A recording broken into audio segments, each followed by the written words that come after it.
Good morning. Good morning to all of you. Let us start the session. Welcome to the Tax Guru Edu. And today is the 10th and the last session. Of course, today we will be briefing about the total coverage of the subjects, what we have done for all the 10 days. Briefly, we'll cover so that you have an overall view. Plus, there are certain very important aspects which we also need to be covered that I will cover. So these are the topics we are going to study today. Okay. Especially you are asking for the warehouse manufacturing, so that is also we'll cover in detail, right? Thank you, sir. Yes, sir. Yes, sir. You are talking Thank you, sir. something. Please. Yeah, no. Thank you, sir. Please. Okay, okay. So for starting of the business in export or import, what are the steps that we are talking, especially export we are talking about? So export, the first step is about the starting a business and setting up the organization. How to set up organization, I think we have discussed. And of course, brief, we are not going with all the details, but what type of setups you can make it, that we have discussed. Then what to export, mean product selection. Then about the where to export, that is what the market selection. Then how to get export orders, specific focus to the customer, and sending the samples and getting the orders. Then of course fulfilling the export orders, that means orders execution. Then of course payment realization. So these are the basically 6 steps are involved in any of the business to start for the export, right? And of course this is what I mentioned, this is my copyright concept about this, where, what, where, and how to start export, right?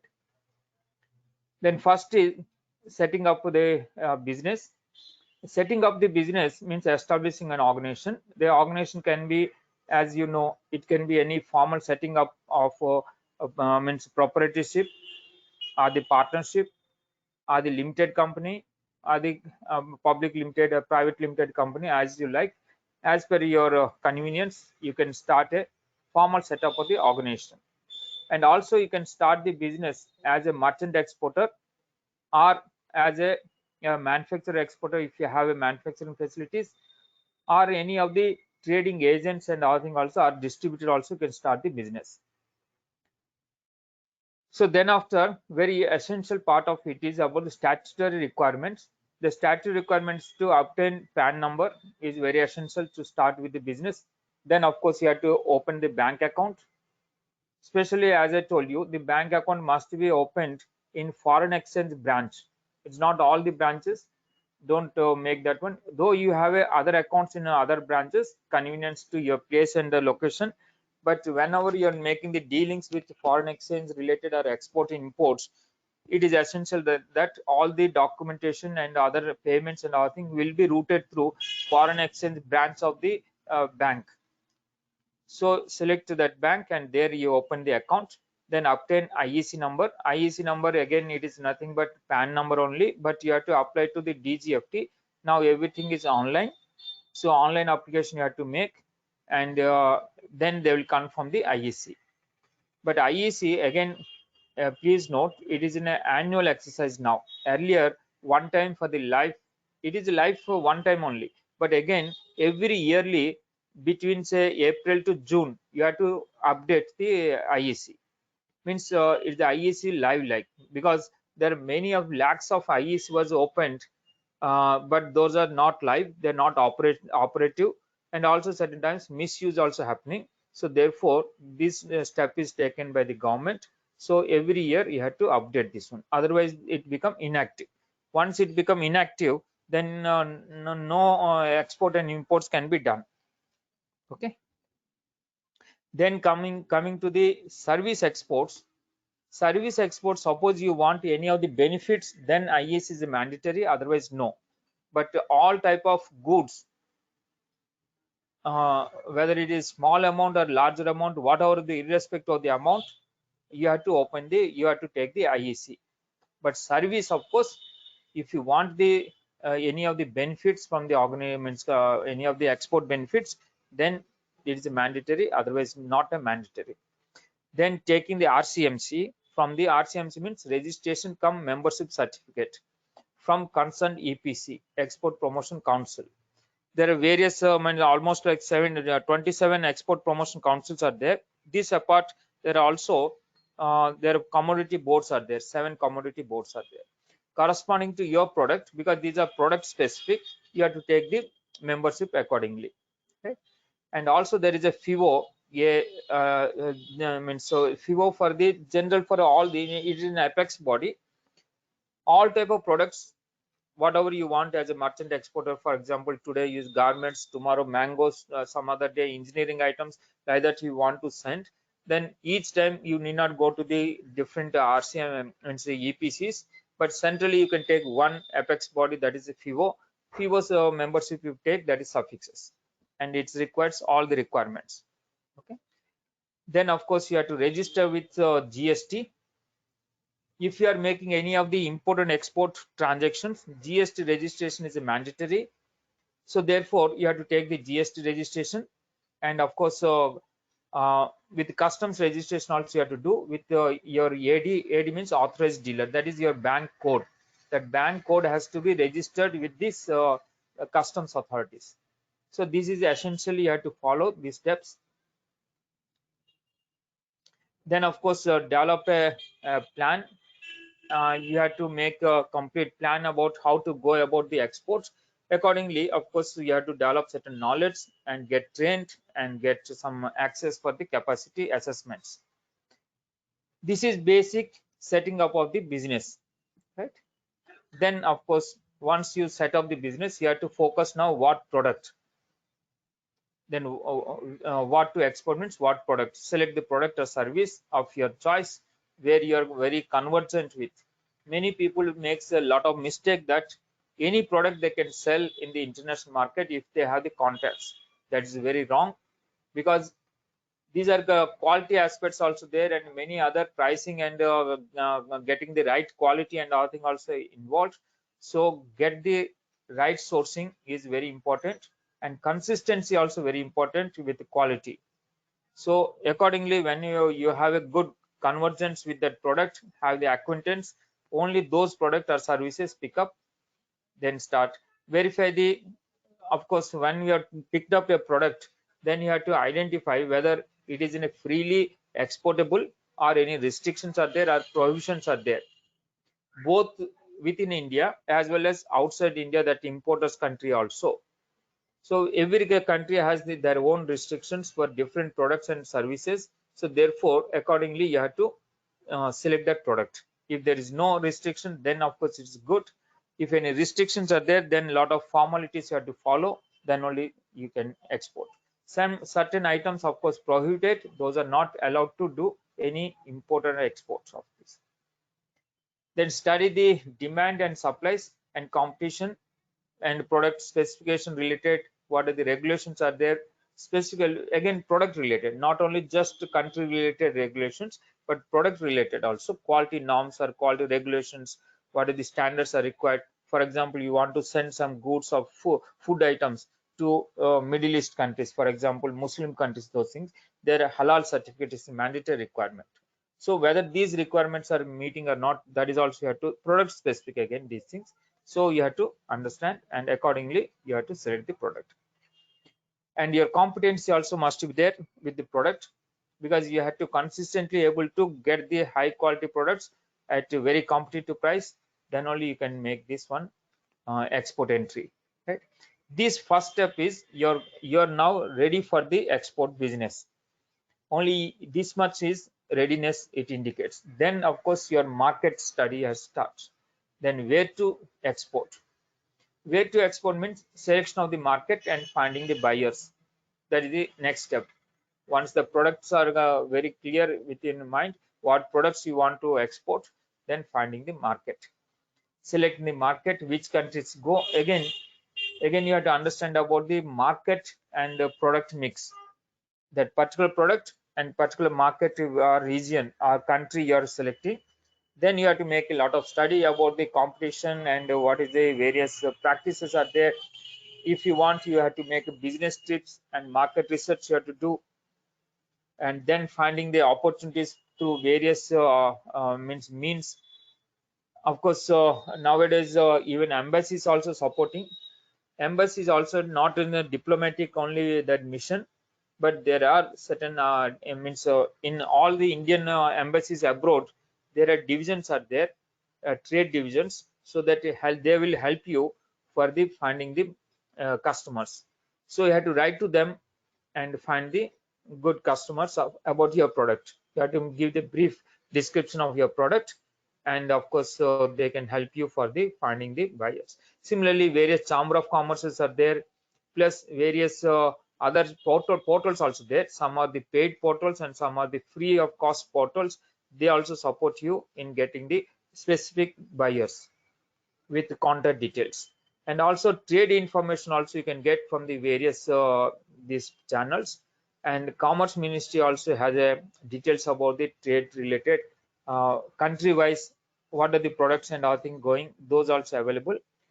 India trade portal is very good portal, a common portal, there also you can try.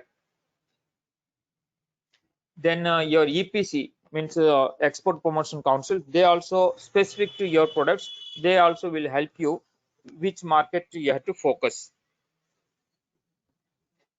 So once these are done, then of course you have to find the customer. The means market is you found out which country, which location, or which specific product and all thing you have found out. Now specific to the customer now, and you may be getting some prospective buyers, and then you have to send the samples or the any of the offers you have to send, and negotiate with them after the finalization of the your products and other details, specifications matching, then finalize with prices and other terms and conditions, and then get the order. When you are getting, be ensure that all the terms and conditions you able to meet the country related standard regulations, plus specifically what has been mentioned in the order, because those terms what you negotiated, whether incorporated or not, is very important. Not just getting an order, but you have to ensure that order is in conformity with your requirements, and you able to send the goods export really, because once order you have to able to execute the order. So that way you have to look into, and related to payments and other thing also you have to look into. So accordingly either receive the LC or receive the advance payments or any other payment mode you have agreed upon, accordingly you have to finalize the order and confirm the order. Right? Once it is confirmed, is a legal binding happens. So be ensured that before confirming you should be very clear about the what are the terms and conditions, whether these are executable or not. Then starts about the your execution of the order. You got the orders, now you have to execute. Means you have to get the financial related, because before starting up of any of the procurement and etc., of course you require the liquidity finance. So there are certain agencies are there, banks are there, they will provide you pre-shipment finance against the confirmed LCs, or any of the LCs are there, or any orders are there, but consistency of your credibilities are there, then of course bankers will give you pre-shipment finance. And then any import authorizations required to get the raw materials and etc., you have to get those things from the DGFT. Then source the material, either raw material for your production or the finished goods which are there for the trading goods, for example, same goods you want to export. So those things you have to procure and check about the quality and other documentary requirements. Then engage the CHA and freight forwarders. Freight forwarders is essential for booking of the space in the ship. So in advance you have to book the space for the ship. So the scheduled vessels are there, accordingly you have to backward you have to work out. Once you fix the schedule of the vessel, and accordingly you have to reach the consignment at the respective port at least 2 days before, that is cooling time. So the before the cooling time it has to reach there. So accordingly, you have to plan your movements of the cargo and other things. Then customs clearance you have to make, and for that CHA, customs house agent is available to you. They can help you in making all the documentary related to the customs related, all the port related clearances they will do. After that, of course, customs clearance is over. Then shipping, I mean, the shipping bill is complete. You can take out. Then after BL also you will receive. If it is a sea consignments, if air consignment, airway bill. So these things you get those documents. Those documents, of course, you have to immediately send to your customer, indicating that you have made a shipment, because the importer also, your buyer, overseas buyer, they also want in advance intimation about your shipments and its time when it is arriving, mean expected time to arrive. All these things they must also know. So therefore, they also make certain preparations for making the clearances from their customs. Then submit the documents, original documents. Once you made the shipment, you send the copies only through customer, but all the original documents you have to send through proper banking channel, so that your payment will be assured. Okay. So you have to submit the documents to the bank as per the payment terms. Then of course you will get the realization of the export proceedings through banking channels. Then you will obtain the EBRC. Then you fulfill the other export obligation related formalities. You can close it once it is means fulfill the export obligation. And this cycle happens. And for this, of course, you have a lot of experiences you must have got. That is your lessons learned. And every time there is an opportunity for improvement in every aspect of this activities, what I told you in general. So all this there is opportunity, so that you can start again another business, another means export order fulfillment. It is not like you're doing for one order only, but once you've done, you have to continue with many such orders and prosper. Year after year you have to do the lot of business in this export and import business, right?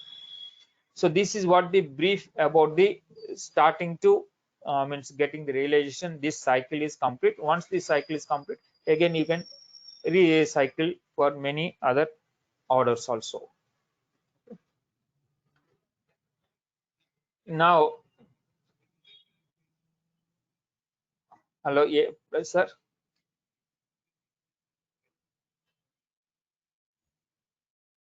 Then these are the various organizations associated with this important export, like DGFT, CBIC. CBIC means Customs uh, Central Board of Indirect Taxes. CBIC means Central Board of Indirect Taxes. It includes customs and the GST matters, right? And then various export promotion councils. I already told you, commodity boards, FIVO, and MSME also. There is a focus export cells are there. Export cells are there. They are also providing now assistance and support to various members of that MSME, and other non-members also you can approach. Definitely they will help you. Then port and ICDs. These are the infrastructure related. CFS, ICD means Inland Container Depot. That's a dry port also been called. Suppose in Hyderabad, that centrally means it is landlocked city. There also ICD is there. Means from there also you can export. It need not be that goods has to reach to the like Mumbai, JNPT, like otherwise Chennai or Visakhapatnam like port or Mundra port. It need not be. You can send through any of the ICD. ICDB, Inland Container Depot, landlocked. These are dry port is been called. And CFS are there. CFS is like a intermediary, like before it reaching to the port, the containers and other things are been stocked, or they have been warehoused in that CFS. Then shipping lines, airlines, and other carriers are there. They will be supporting to you for export and import. And then EIC, Inspection Agency, Export Inspection Council. Then various other inspection agencies are there, specified agencies are there. And whenever their products needs any inspection, pre-export inspection, those arrangements can be done. Then RBI is the central means central bank, uh, that is Reserve Bank of India in India. Otherwise, most of the country they call central bank. Okay. The central bank has controls over all the forex related transactions, inward and outward, and its regulations, everything is there, they controls it. Then various banks also there, commercial banks, through which we are transacting our import and export transactions. Then ECGC is there. ECGC is the insurance organization, and any of the payment related difficulties if you have faced, and they can help you to recover that amounts. So the ECGC is like insurance. When now the default of the payments happens, they will make you say 80, around say 80% of your payments can be, you can get it. Then various other institutions are there like IAFT, IAP, QCI. These are the various institutions. They will also supporting the exporters. Then Chamber of Commerce and trade bodies, very essential. If you are very serious, be member of your nearby trade associations, and thereby you can get the trade related all the professional contacts, as well as certain assistance and other means certificate of origin required. There are certain Chamber of Commerce are there. They are also authorized to issue the certificate of origin. Like many of the assistances they are providing, so become a member of it. It is advantageous for you.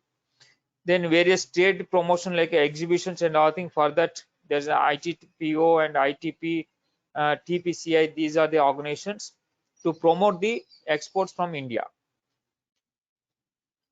Then DGTR, like regulating authority, again for example anti-dumping duty or safeguarded duty, like that duty imposition, they are also looking after, so that Indian manufacturers or Indian industry is being protected from undue dumping of the overseas products. Then DGCI is an statistic organization. They compile all the statistics related import and export and other statistics they collect. BIS is a again a quality related institution. They control they specify certain quality norms for import as well as for export related activities. So these are the various organizations involved. Then this is about the digital signature, and in fact last time I also told you digital signature is very essential, because once you want to have any of the transactions with the DGFT or the customs related GST or any matters, this DSC certification is essential now, because everything is online, so online authorization is required. And of course there is a video, if you want I will run, then we can see the video. Just a minute.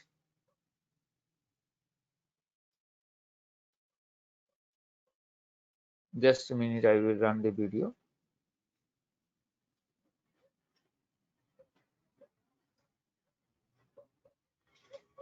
And tell me whether you are able to listen or not.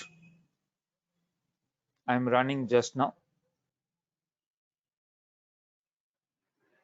No, sir. Hello. Hello, I am Vahi, a virtual assistant to help importers and exporters. In this brief video, I will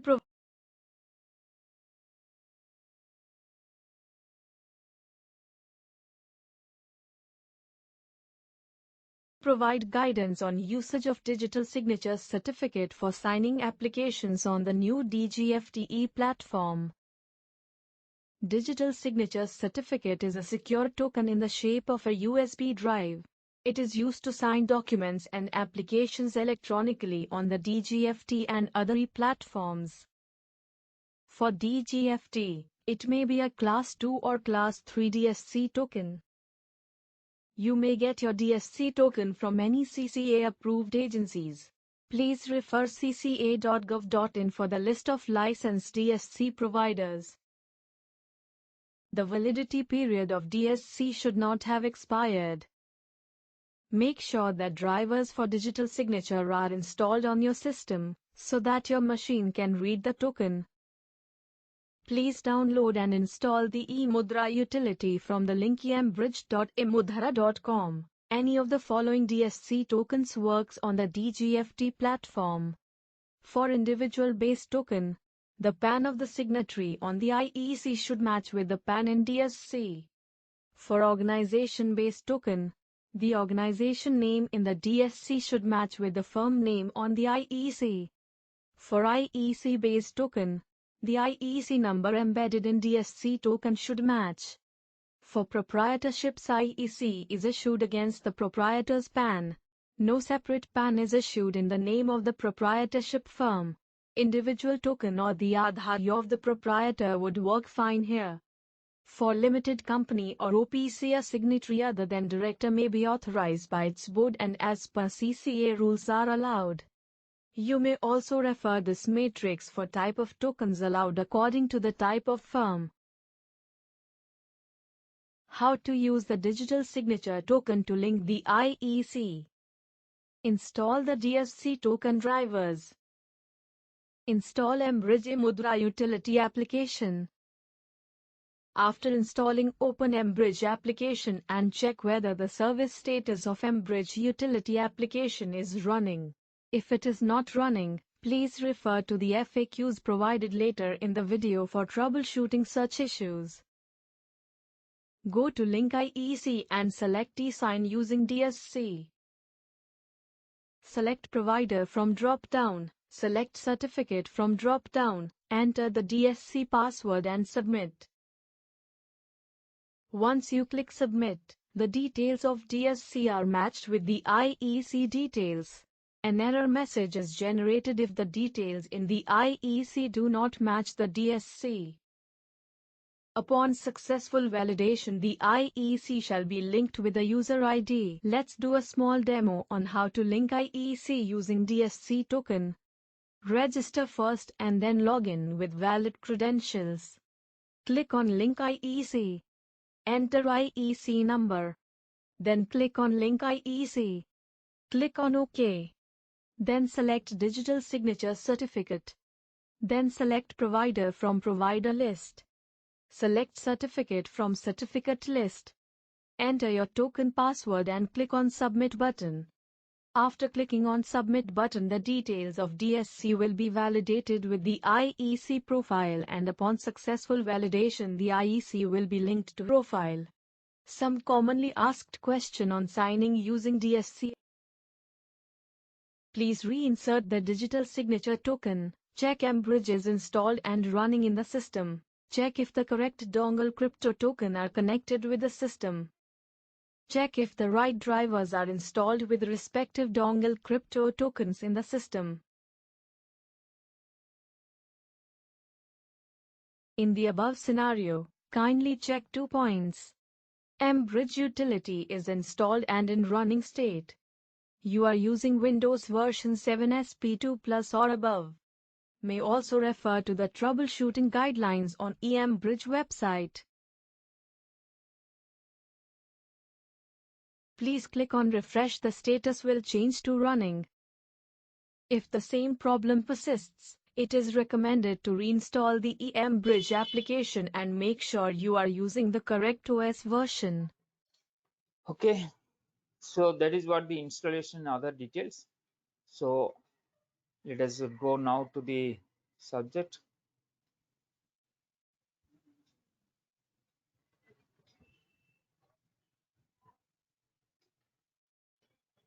Hello. Yes.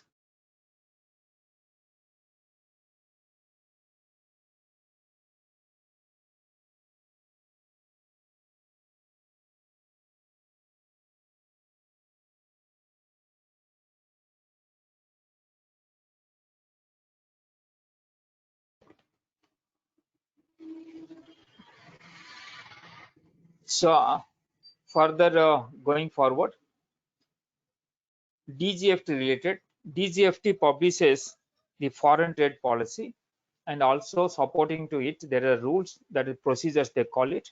So handbook of procedures, and also ITC classification also they will publishes. So those are the publication from the DGFT, and they are the regulating as well as the promoting authority and organization, okay, for the export and imports as well. And they publishes the foreign trade policy. As I told you, this is a 5-year policy, and this 5 years policy, actually this was published in 2015 and it is ended in 2020 March 31st. but then it is extended, and many times it is going on extended every time 6 months like extension, and the current extension is up to say 30th September 2022. Means what are the foreign trade policy was there 2015-2020, the same thing now continuing. Of course, time to time there is many amendments and other things are happening. Those are incorporated in the amendments. Okay. So as per this policy, there are 9 chapters are there. First is the legal framework, then about the general provisions of the regarding the imports and exports. Some of them, of course, we have seen. Then export from India scheme, then duty exemption and remission scheme, and export promotion means export promotion capital goods, that EPCG scheme, then EOU, deemed exports, then transport and market assistance TMA, quality complaints, and trade disputes. And mostly the export promo means basic requirements in the chapter 2 also we have discussed. Those are related to general provisions that we have discussed. And also we have discussed the incentive part. Mostly chapter 3 is like incentive. These are incentive means it is a remissions of the some of the duties and taxes which we are not getting, because as per the WTO norms we can't give any incentive in the form of the subsidies and all thing, so that it is not allowed. So we can't call this an incentive, but indirectly we can say yes, these are some way to compensate the losses we are incurring because of the certain taxes and other levies we are paying en route.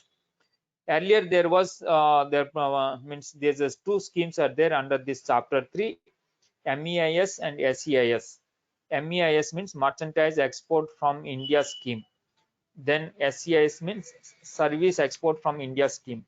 So these are 2 schemes are there in chapter 3, but because WTO certain objections are raised by the US in the WTO and we lost the case, and these are not compatible with the WTO norms, so government has withdrawn these things, and effective from the 1st January 2021 the new scheme was introduced, that is ROTAP.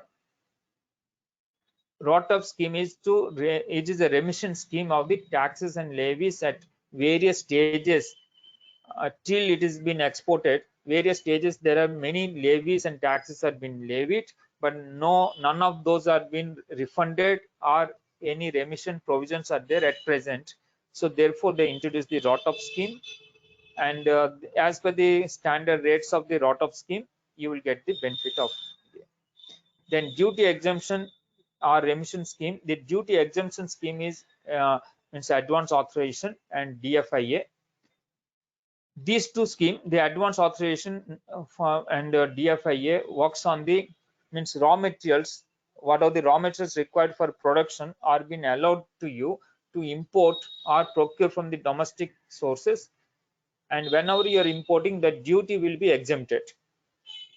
Whenever you are procuring from the domestic market, though you pay the GST, but those have been allowed to get the refund. So that is how total nullifies the tax impact. So therefore on the raw materials, whatever you procure, there will not be any duties or taxes. So that is the concept behind this one. So the remission scheme means that the duty drawback that is administered by the CBIC, means customs. They administer the scheme, and whenever you are exporting, you select the choice of your drawback in the shipping bill, then automatically that drawback amount will be remitted to your account. Then export promotion capital goods scheme, EPCG scheme. This scheme is about this for manufacturing of the exportable products with high quality or standards or new technology. This scheme is introduced so that the exporters can import the capital goods or the machines or related some spare parts or components also. So that is about the EPCG scheme. Under the EPCG scheme, these the imports you can make without making the payment of the customs duty, means it is exempted. Okay. Similarly, if you want to procure from the domestic market also, of course first you have to pay the GST, then you can get the refund of the GST, because these are called deemed exports, so accordingly you can get the refund. Then EOU scheme. EOU scheme is prominently these schemes are being for the most of the products has to be exported. It is not like 100% not possible. Earlier the concept was there 100% EOU, but now they removed 100%. Only means major part of the production has to be exported. Okay, that is the concept behind the EOU.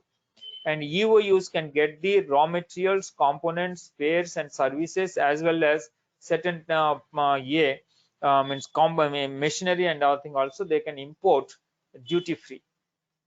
So that is the benefit of the EOU. And of course, they are at liberties to some extent to send the goods in DTA also. Then comes the deemed export. Deemed export, these are goods not leaving the India, but these are directly or indirectly supporting the export products. So therefore, these are called deemed exports. Deemed exports as per the GST. Suppose you are sending the goods to the advance authorization holder, or you are supplying the goods to the EPCG license holder, or you are supplying the goods to EOU unit. So these are being classified. And also for the bank also supplying to the any jewelers, that is also called as a deemed export. So these deemed exports, these goods are not leaving India, but supporting the exporters. So these are called deemed exports. So deemed exports, first you have to pay the duty, the GST, and then get the refund. There is no exemption.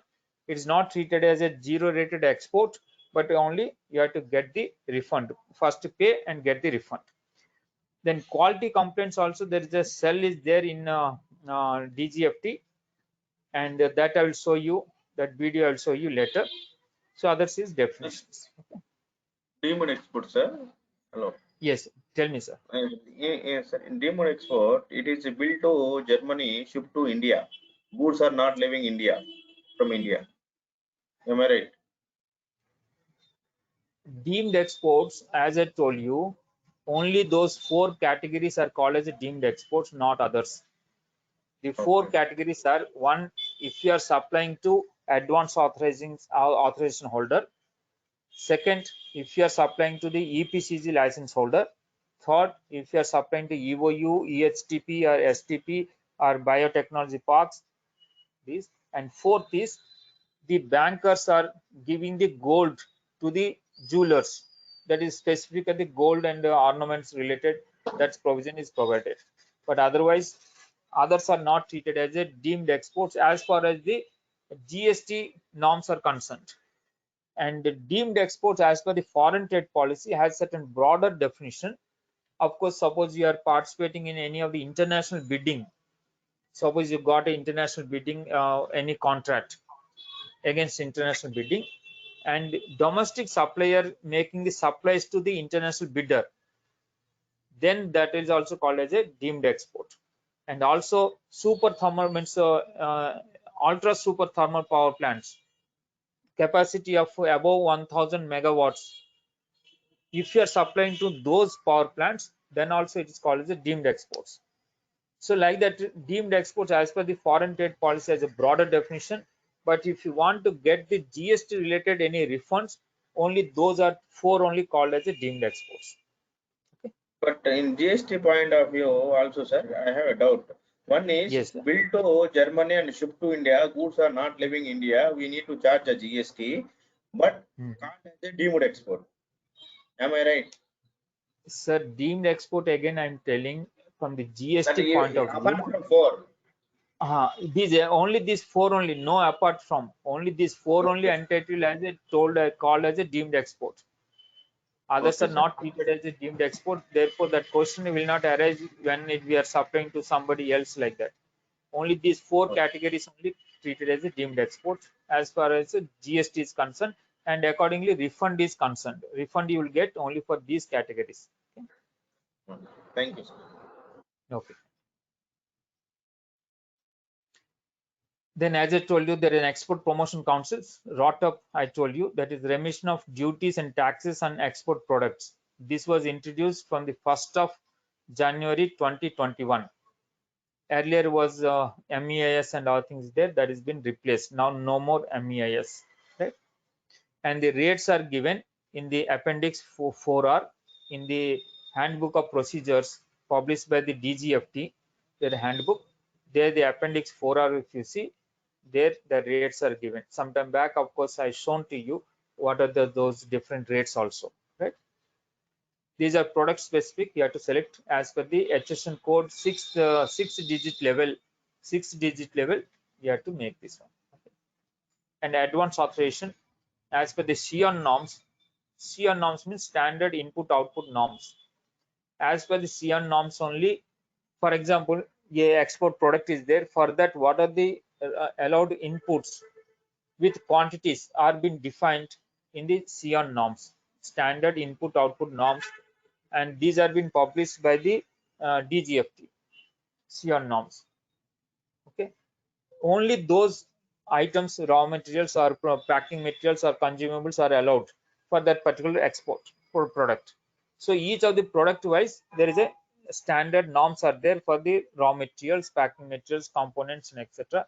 Means inputs, and their quantities also been mentioned. Only to that, up to that those items and up to that quantity limits only you can import duty free. Means this is an exemption scheme, so exemption is allowed, you can get this exemption, right? Then EPCG scheme, as I told, for the capital goods or the machineries or any of the equipments, spare parts, components, etc., you can get the EPCG license from the DGFT. And here also the exemption from the customs duty is there. And both advance authorization and EPCG holders, they can procure from the domestic market. In such case, the domestic supply to the advance authorization holder and EPCG license holder are called deemed exports. Okay. So the deemed export, first you have to pay the GST, then get the refund of the GST. There is no exemption is allowed, only payment first, then get the refund. Then duty drawback is a remission scheme. It is administered by the customs as per the section 75 of the Customs Act 1962, and there are standard rates are there. They call is all industry customs rate. This rate here they call it all industry rate, means is the average rate that takes from the all over India, all industries base, and each item wise there is specific percentage of FOB value you can get as a drawback. Suppose 2%, 3% like that they'll give you, or 1%, 0.5% like that also. Their product wise there is a defined rates are there.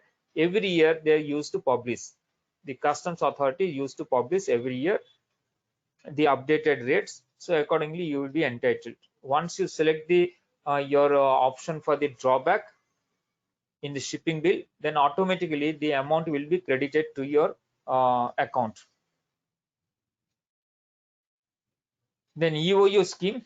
EOU is a family actually. As I told you, there's EHTP, then STP, then biotechnology park. All these things comes under the EOU scheme under Chapter 6 of the Foreign Trade Policy.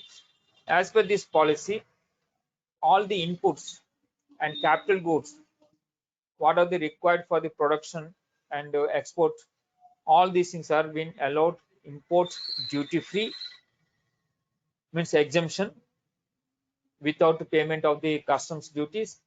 Suppose you want to procure from the domestic market, then of course the domestic supply is called domestic supply to EOU is called as a deemed export.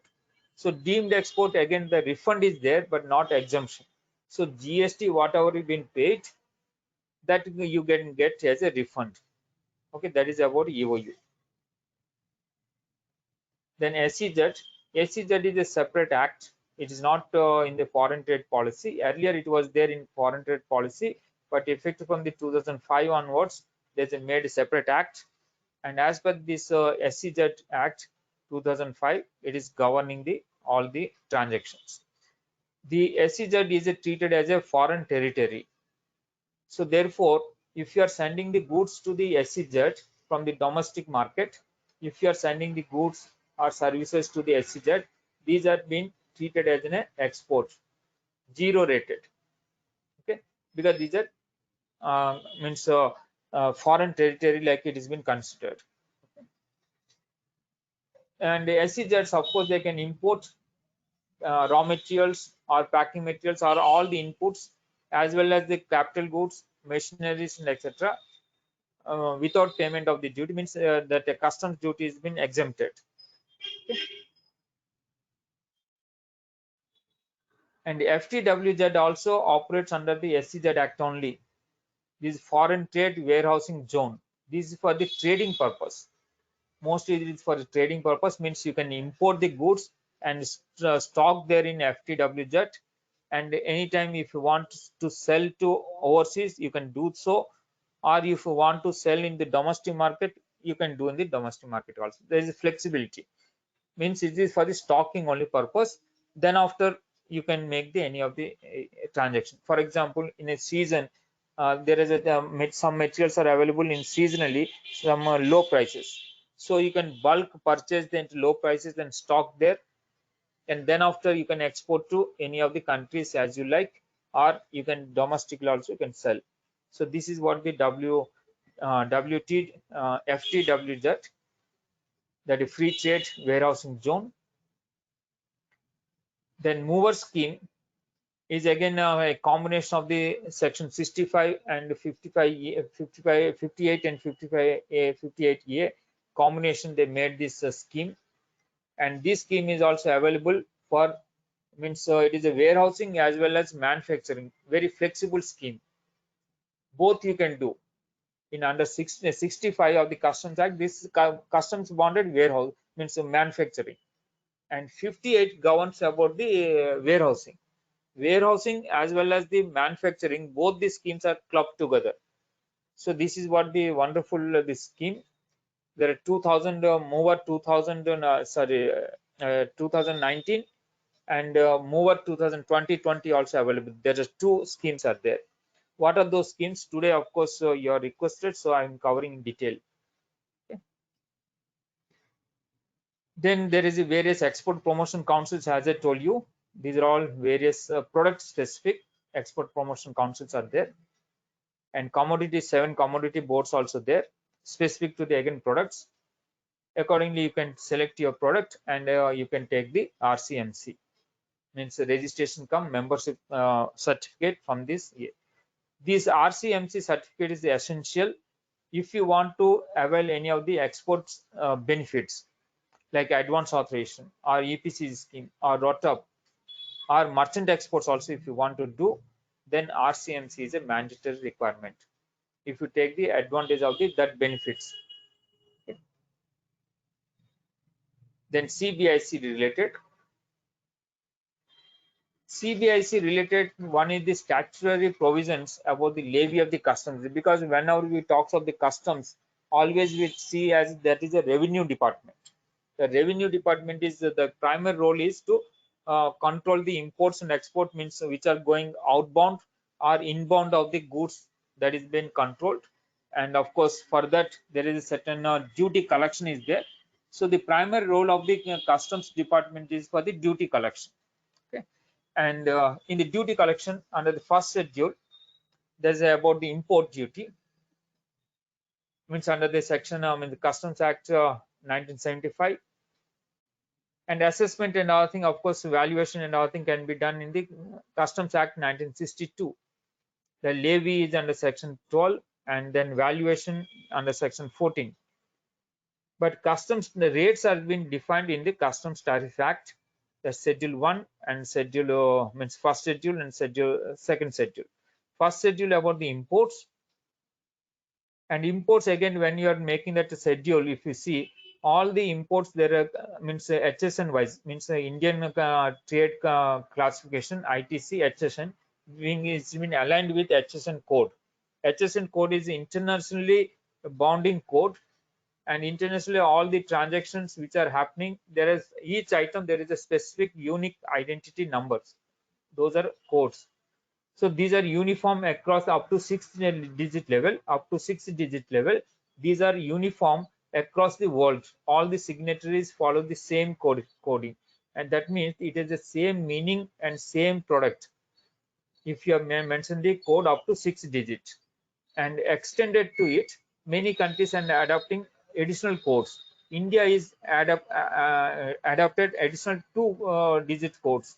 Means total now is 8-digit for Indian transactions. Either import or export, you have to mention the 8-digit level, that HSN code. Okay. In, for example, US, they're adopting to 10-digit code. Like that, many countries have different coding system, but up to 6-digit level, all are uniform. Okay. And at India, for example, at 8-digit level, there are rates are there.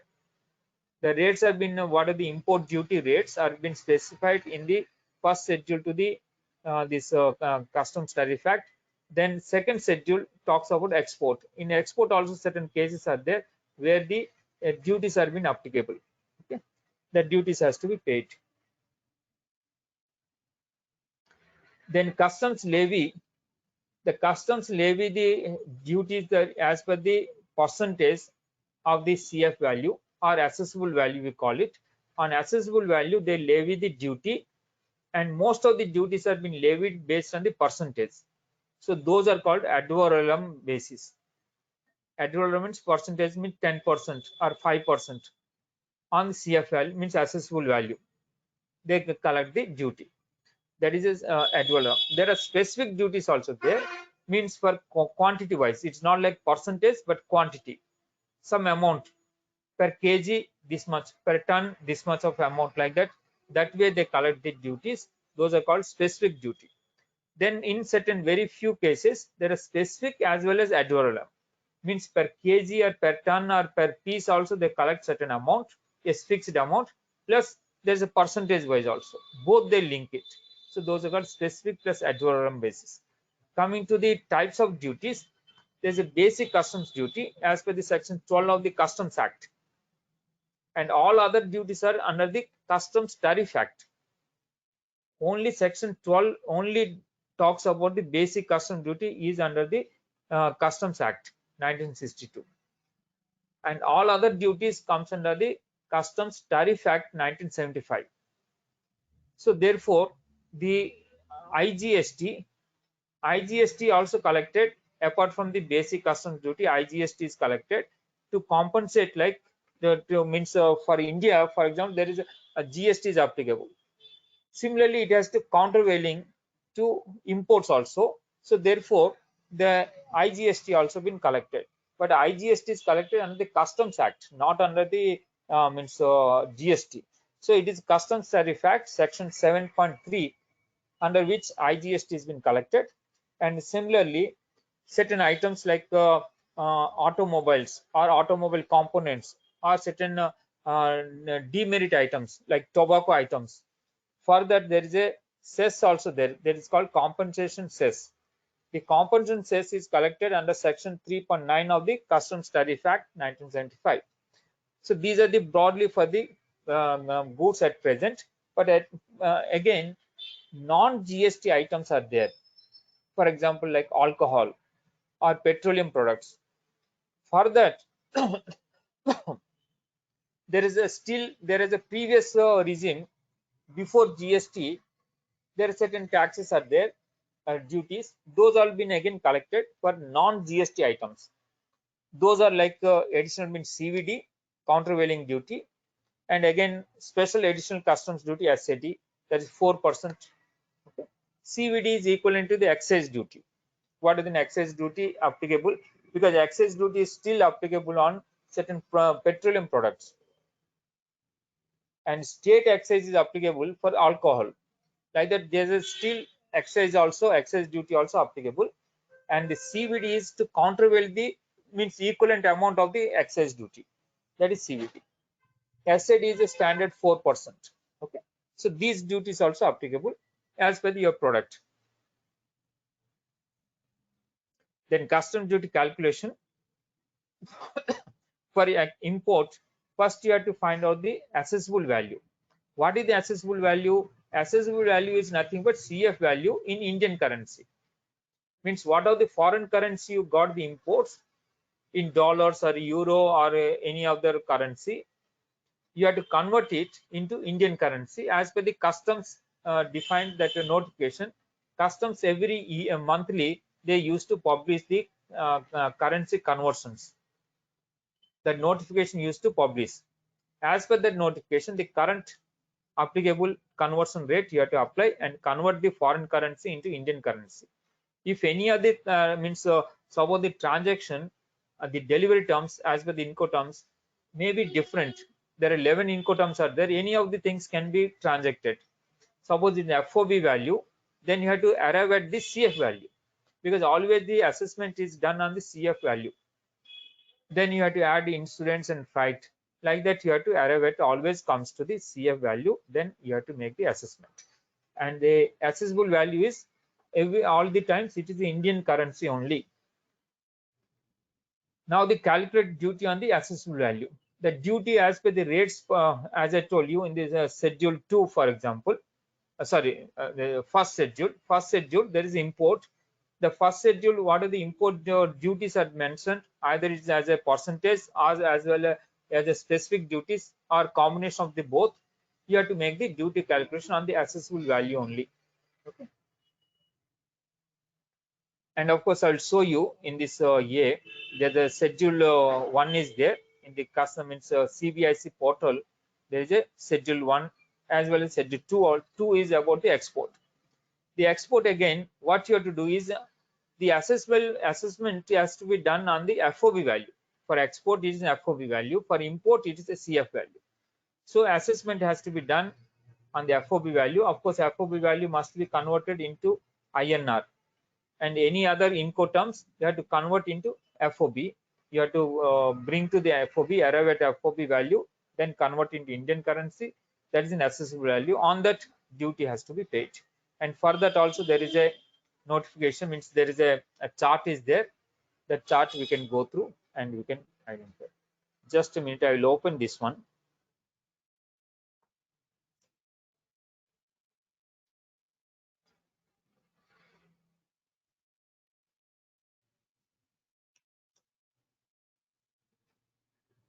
You able to see this one screen? Central Board of Indirect Taxes and Customs. Yes, sir. Yes, sir, we can able to see. Yeah, okay. Here you see there is a schedule 1, first schedule for the import. So if you take this one, download, of course, very large files. So if you download, all the rates are available chapter wise. Each of the chapter wise, the rates are been available at 8-digit level.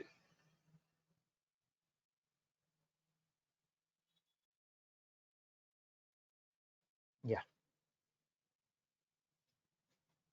So this is how each of the item, what are the rates are there, you see mentioned. Just a minute.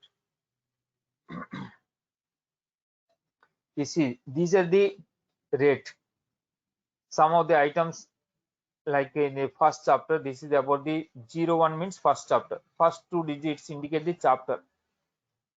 Like the first chapter and the subheadings, then tariff, like that it comes. So this is the 30% some items.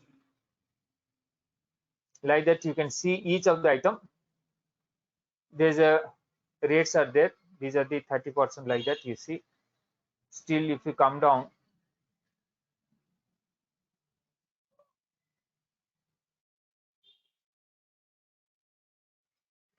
just I'll show you.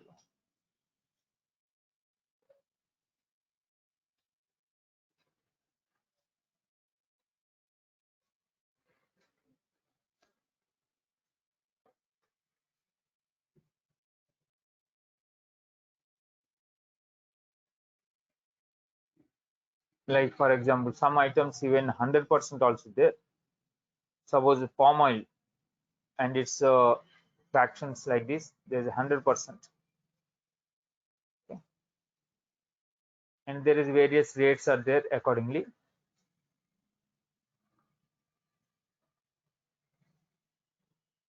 If you see most of the items, of course, first few chapters are generally like animals, and animal means food items, like that items are there.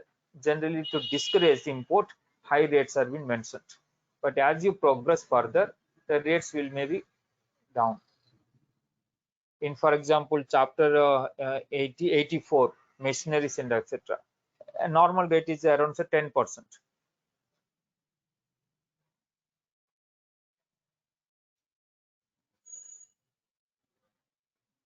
Okay, like this, you can see the rates in this rate chart. This is for the, as I told you, this is for the import.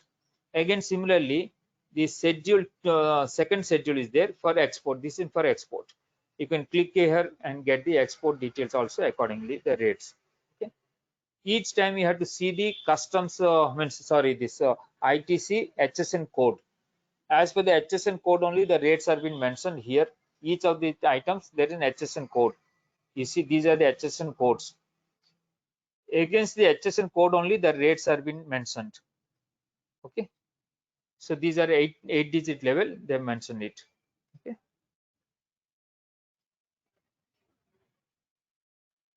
So this is how the duty calculation. Of course, there is duty calculation sheet also I shown sometime back to you, and accordingly you can calculate from the ICE gate.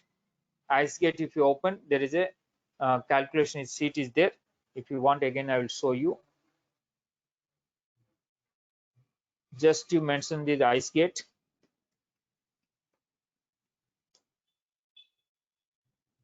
And ICE gate portal appears.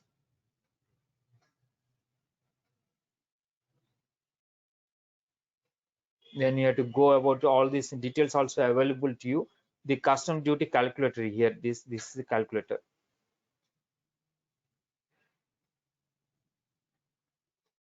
In the custom duty calculator, if you go, of course, first they will ask for these details of CAPTCHA has to be mentioned, 96966.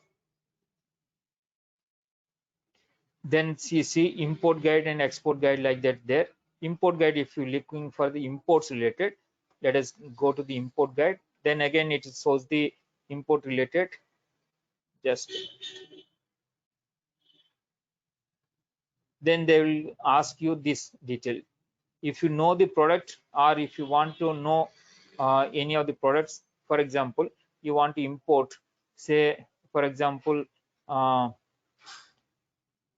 electrical motor, okay, DG genset, you want to import, say, from the Germany, for example, you can select the country from which country you are importing, because country wise there's a different rates are been applicable. So suppose you want to import from the Germany, then search.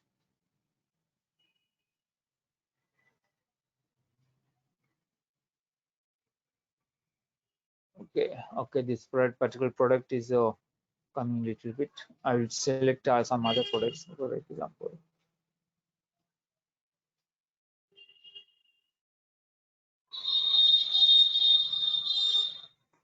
For example, gold, let us say the country of origin is, say, from UAE.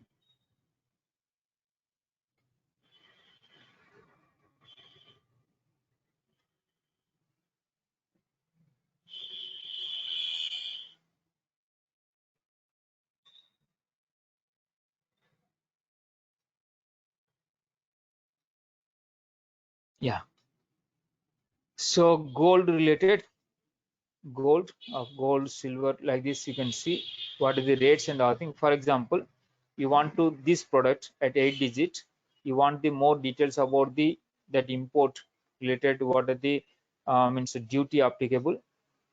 Then you can double click here.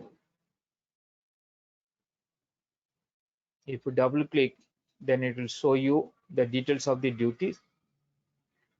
Just it's coming. Yeah, you see the details of the duty coming. The basic custom duty 10%. Then agricultural infrastructure development cess is collected on 10%. And then effectively what are the rates? Social welfare surcharge 10% of the basic custom duty, like that. Then IGST is 18%. So net effective duty is, say, this is the 32.16%. Okay. Then effective duty, if you see, this is an effective duty. Always you go for the effective duty. Effective duty, because there are certain notifications there. This is the notification under which recently we have an agreement with UAE and India. There's enough agreement happened only few months back. So as per the new this agreement, now the basic customs duty becomes 0. Originally otherwise is 10%, but UAE, if you are importing gold, then it is become a 0%. Of course, the IGST of course is applicable, that is around 18%. So net effective rate is 18%. Other countries, of course, if you import, that is comes to 32.16%. But because of the treaty we have with UAE now that rate comes to be 18%. Okay, effective rate. So this is how we can find out the rate of duty, that calculation. So this is how.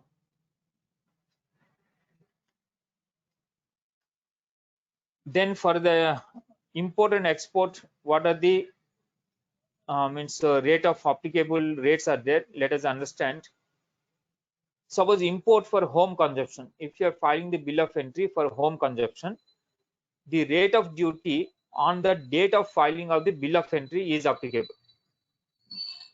The rate of duty on that day of application, what are the bill of entry you have filed that application, on that day what are the rate is applicable, because the customs rates of duty is also variable.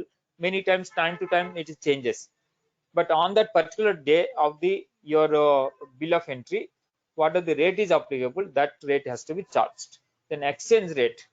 Exchange rate again here also, as per the notification by the CBIC, that particular time, what are the conversion rate is applicable. As per that conversion rate, exchange rate is applicable. You have to convert the foreign currency into Indian currency. Foreign currency into Indian currency, you can convert based on that rate. Then, for example, warehouse goods, you are imported for warehousing. Then you have to make the warehousing bill of entry. And whenever you are making the warehousing bill of entry, and then when you can means ex bond also. After that, whenever you are ex bonding on that particular date, what are the means ex bond, again you have to make the bill of entry. First, for the inward, whenever you imported inward, you have to put in the warehouse. Then you have to make the inbound bill of entry. Inbound bill of entry. Then after that, you have to ex bond.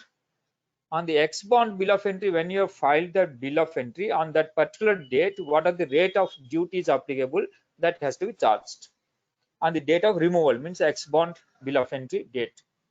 But exchange rate always will be when you are making the entry, that entry bill of entry means inbound bill of entry, that date, what are the exchange rate is there, that is applicable. For the exchange rate is different effective date, and the rate of duty application different. Then comes the bill of entry presented for inward vessel.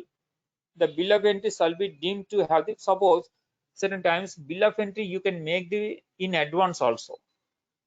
Suppose it means 30 days also before 30 days of the vessel arrival, you can make the bill of entry anytime in between. So you are made say 15 days before the vessel arrives. Then which date you have to consider for the calculation of the rate of duty? The day the vessel is arrived in Indian territory waters, that day is treated as a that the entry inward is been called, that date is been taken as a date. On that date, what are the applicable duties are there, that is applicable. Okay. Of course, the exchange rate, of course, it is applicable as per the bill of entry. The time when you have filed the bill of entry, that is a on that date, what are the exchange rate is applicable, that is applicable. But the duty part, when the vessel is arrives, because you have made an advance bill of entry. Okay. Then for the export, the date on which shipping bill is filed, that is the date we take generally. Well, means shipping bill filed and permitted for the clearance, customs clearance assessment is been done. On that day, what are the rate is applicable, that rate is you have to pay for the export. Then exchange rate, the moment you make the submission of the shipping bill, and that date is taken as a for the what are the rate is applicable for the exchange rate, means conversion rate from the foreign currency to Indian currency. So this is a broad about the chart about the clearances. Then customs clearances, of course, nowadays everything is online and faceless. You need not contact any persons by physically submit any documents, no need. That is what is paperless. Everything is online only. So online submissions and online assessment and online payment of the duties, if any, and online clearances also, means out of charge also happening online only. You need not go to physically to any place, and everything can be done online now. Okay. Then comes to the export, practically how you do the export under the GST part. So the treatment, the export is treated as a zero rated supply. Either export means directly out of the country. When the goods are moving physically from India to outside India, then only it is called as an export for the goods. So we are calling about the goods, for example. Then goods which are leaving from India to outside India, it is an export, and those are called zero rated. And similarly, when you are making the supply from the DTA, means domestic tariff area, to any of the SEZ unit, then also it is treated as a zero rated. Zero rated as a specialty is you can take the, even though output product is zero rated, that GST, but you can take the input tax credit. So therefore they made this provision specially for these two conditions. When goods have been exported outside India or supplying to SEZ units, then only these are called as zero rated. And for zero rated, input tax you can take as the input tax credit, you can take whenever you are making any GST payment for the inward materials. Okay. So once you take in the this ITC, then there is two options are there for exporting your product, finished product. The finished product, you have two options. One is the option one is without payment of the tax, without payment of GST, that means, and under LUT you have to execute the LUT, and through LUT only you have to be supplied. In such case, the ITC whatever you have taken may get accumulated. Of course, the ITC you can utilize for the domestic supplies also. If there is no, assume that there is no domestic supplies, mostly predominantly you are making the export, then the ITC gets accumulated. This accumulated ITC you can get the refund. If you want, you can get the refund. For that you have to file the RFD 01A, that is separate application. You have to make the filing online so that you can get the refund of the ITC. Okay. Then there is a second option. Under the second option, you have to pay the IGST first, and whatever the IGST you have paid, for that you can get the refund of the IGST also. Okay. In the second option, because you are paying the IGST, then what are the input tax credit you have, that you can utilize towards the payment of the IGST. The ITC, this amount what you have, this can be utilized for the payment of the IGST, and then you can get the refund of the what of the IGST you have paid. For the goods, there is no separate application is required. This amount will be automatically credited to your bank account from the customs.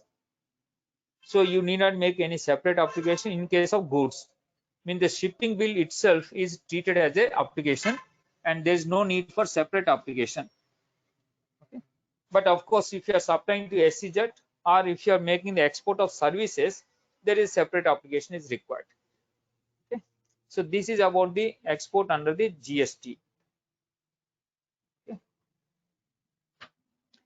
Now certain year also I'll tell you. In general, there are two options are there for you for exporting under GST. One is you make export the goods without payment of the GST under the LUT. And there is a second option is there. Second is you first pay the IGST and then get the refund. But there are certain cases the second option is not allowed, means restricted. What are those? One is for merchant export. Suppose you are getting the merchant export benefit under which you can get the goods from the domestic market at 0.1%. In such case, the merchant exporter has to make the exports only under LUT. The second option is not allowed. If you are a merchant exporter and you are availing the benefit of the procuring the domestic materials at 0.1%, in such case only you have to export under LUT but not under any other option. That second option is not available. Similarly, if you have a EOU unit, then also EOU means EOU family actually. EOU family includes EHTP, STP, then biotechnology park. All these things are included in EOU family. And then also you are not allowed to make the second option. Only first option is available. This other one, whenever you are making the deemed export facility, for example, availing. For example, you are a advance authorization holder and you have procured certain items from the domestic market, and you are claiming the GST refund option. So the deemed export option, when you are taken, then as a advance authorization holder, you have no other option but you have to make the export only under LUT. The second option of payment of the IGST and get the refund is not allowed.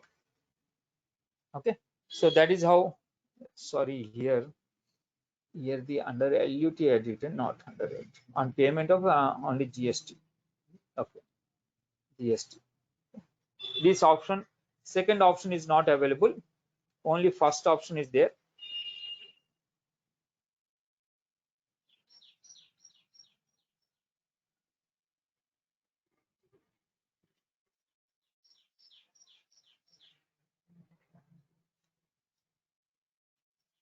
Okay, this is all about the under the GST, how to make the export.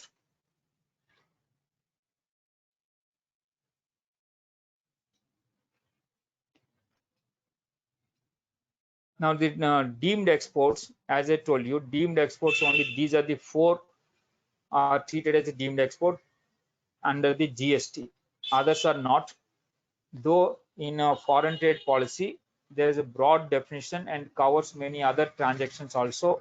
As I told you, supplying to ultra super thermal power plants or nuclear power plants, or you're supplying to the bidder of the means contract against the international bidding, and then all those things are called deemed exports.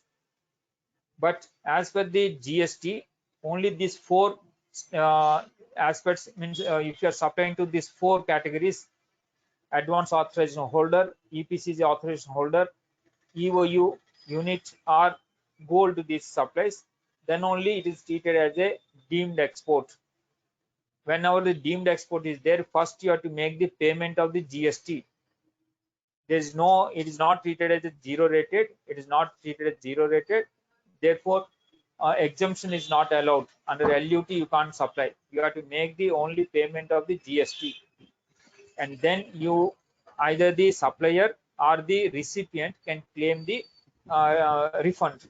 Only one, either the supplier or the recipient.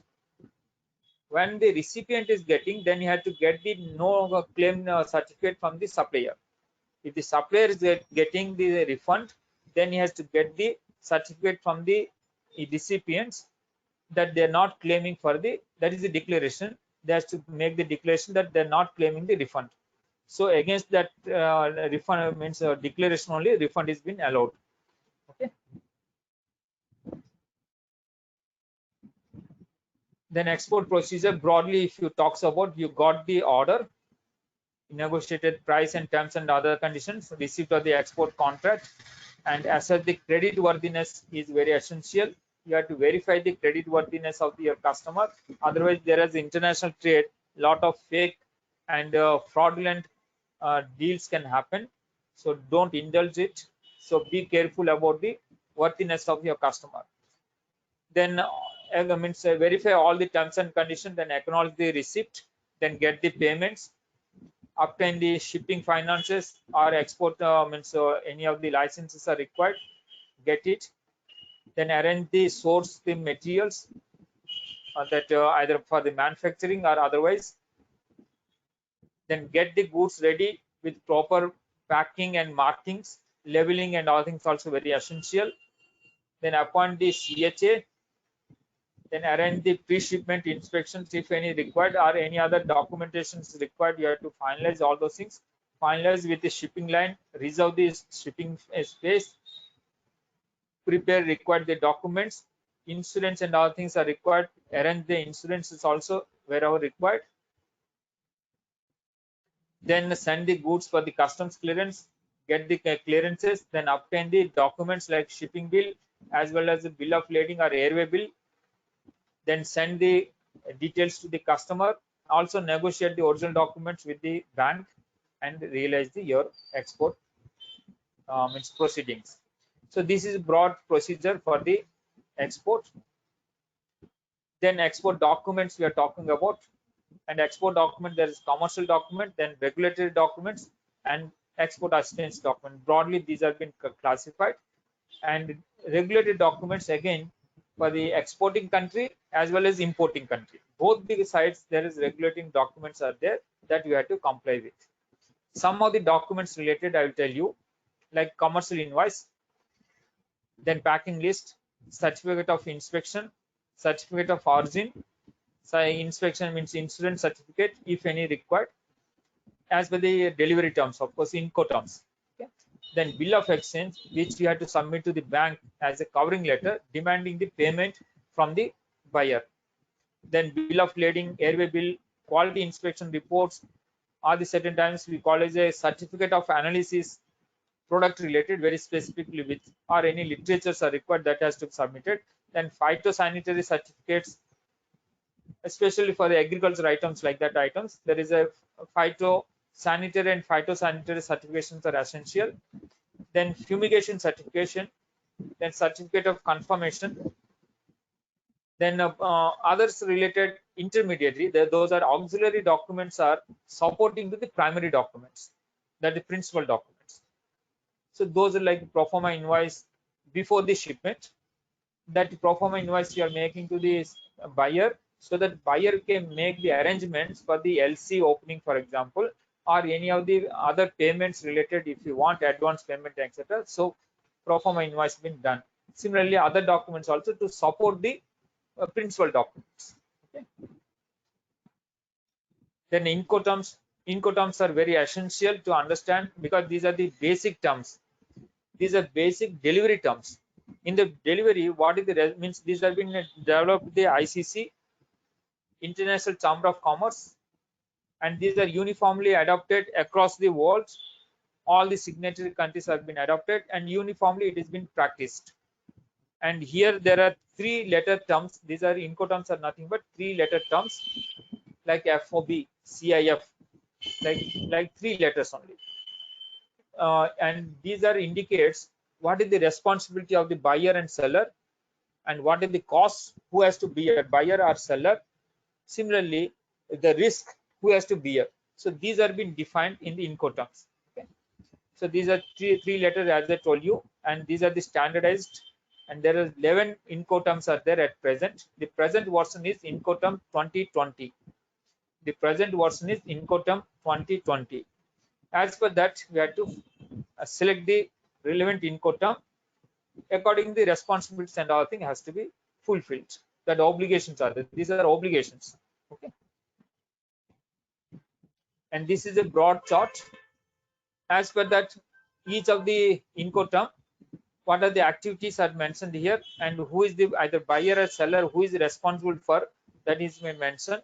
Accordingly, you can make these arrangements.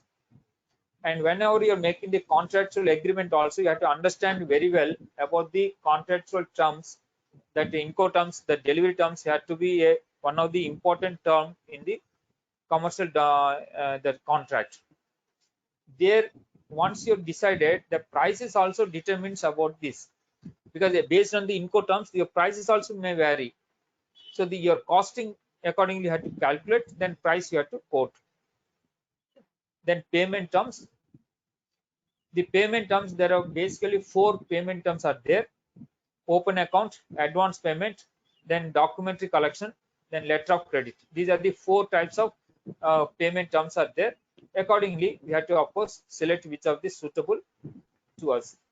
And of course, the open account means that you have to make the shipment, then the payment will be received. Means the goods are being shipped and delivered before the payment receives. Then it is a heavy risk for the supplier, exporter. Then advance payment, exporter is happy, but the importer or the buyer, he has a greater risk because he has made advance payment, and whether material receives or not, he is a risk. And documentary collection, again, of course, is the minimize the cost related, and of course both sides have a confidence, both parties has known to each other and has a confidence on the payments, then this can be done so that a lot of cost related banking charges you can reduce. So documentary collection, again there are 2 types, DA and DP. DP means documents against payment. That importer has to make the payment and retire the documents from the bank. Means that documents are released only when the payment is being made. Okay. The second is document DA, documents against acceptance. Documents against acceptance means that importer will accept the payment on so and so due date in future date, maybe 45 days or 90 days or 60 days, like that. In future date, as per the due date, he agrees, takes the undertaking that he will make the payment on due date. Okay, so those are the payment DA and DP. So that is under the documentary collection. Then comes the letter of credit. This is actually called as the documentary collection, means credit. Documentary collection is DA DP, and letter of credit comes under the documentary credit and UCP 600 provisions. So sometime back I covered this one, letter of credit related, and certain specific issues and other thing also I covered. Especially about the discrepancies, about the responsibilities, and means it is a bank is taken a commitment to make the payment to the exporter, but certain conditions apply. What are the conditions? What are the conditions mentioned in the LC? All the terms has to fulfill, and also there is a documents what need to be submitted, because this is a document related. So documents what need to be submitted, if everything is aligned and in line with this comply with the LC terms, then the banks are committing to make the payment. But any discrepancy is there, any of the smallest also you can call it, bankers can object, then payment will be held up. So therefore here also it is good actually, because bankers are intermediately taking the commitment, is like a guaranteeing for the payment subject to conditions. So those conditions has to be fulfilled. Okay. Then export finance, there's a pre-export finance and post-export finance is allowed. Pre-export finance is allowed to making for the, this is also called the packing credit, and this is allowed to get the raw materials, packing materials or consumables, or arranging the these exports till that exports are made, and these are called as a pre-export pre-shipment export finance.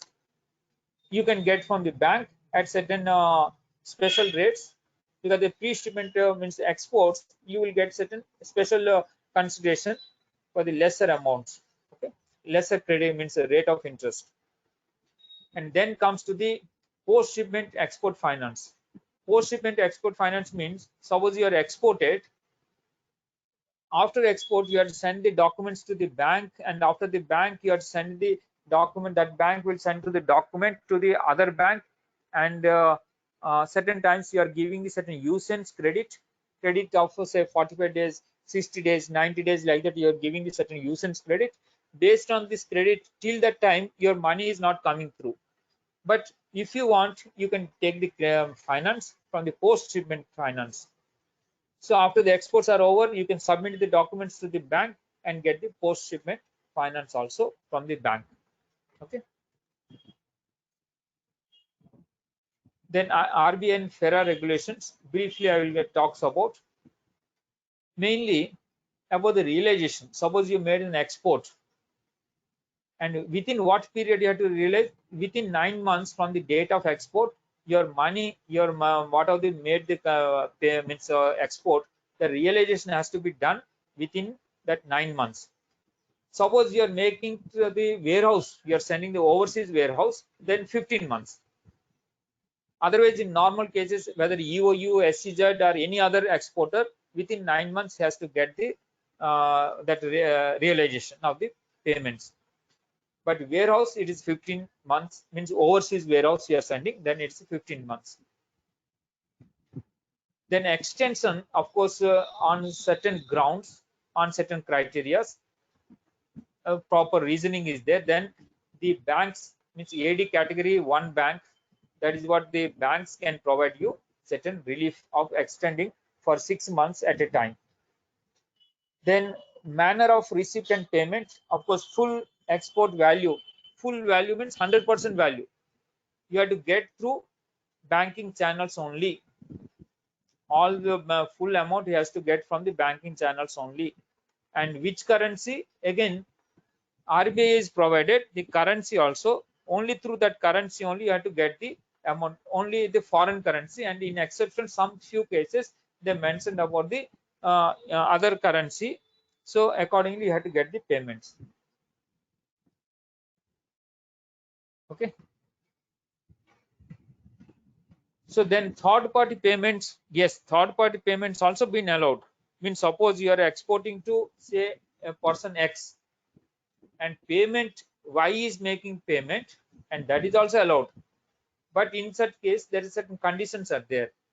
In a shipping bill, you supposed to mention that third party who is making the payment, that is also you have to declare. Then it is allowed. Okay. So that is how this third party payment.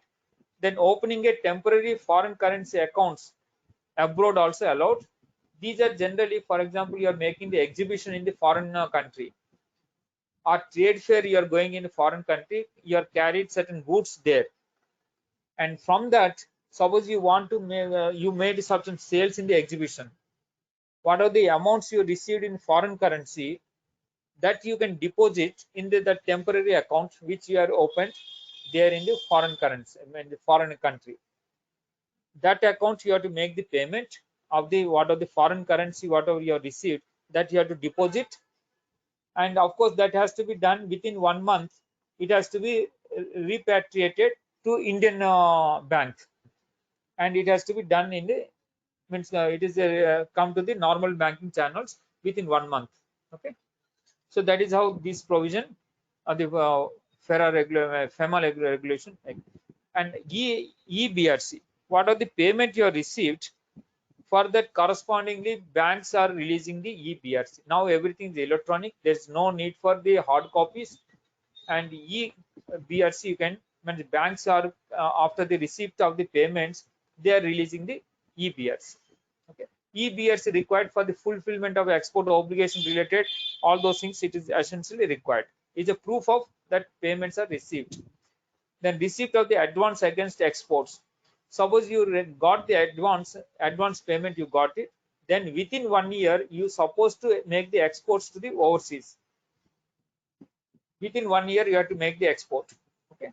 And if any rate of interest, for example, the foreigner is charging any rate of interest, and that rate of interest should not be LIBOR plus 100 basis points.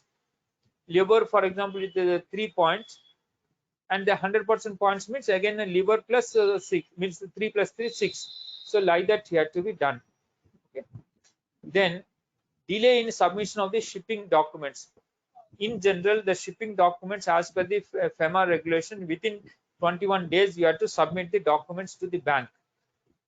In a C consignment means from the date of BL, within 21 days you have to submit the documents to the bank.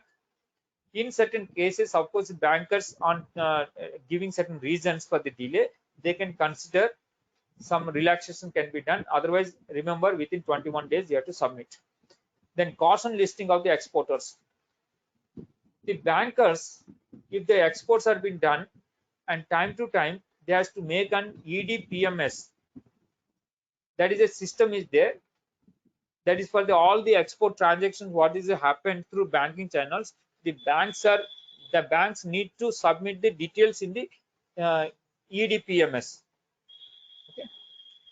There, if you're not reflecting, suppose you made a transaction, some exports you have done, but is not reflected in a EDPMS for 2 years, more than 2 years means, then you will be put in a caution list by the RBI.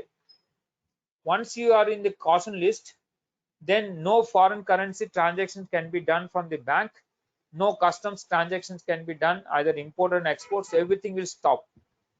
Means all type of transactions will stop once they put in the caution list. Okay, so be careful that every time EDPMS been updated and bankers are not updated, it is your responsibility, because you have to be, you are affected person, so that you have to make that proper arrangements that all these things have been updated time to time. Then exchange earners foreign currency account, EFC account also you can open. Suppose you are largely having import as well as export transactions are there, both import and export transactions are there.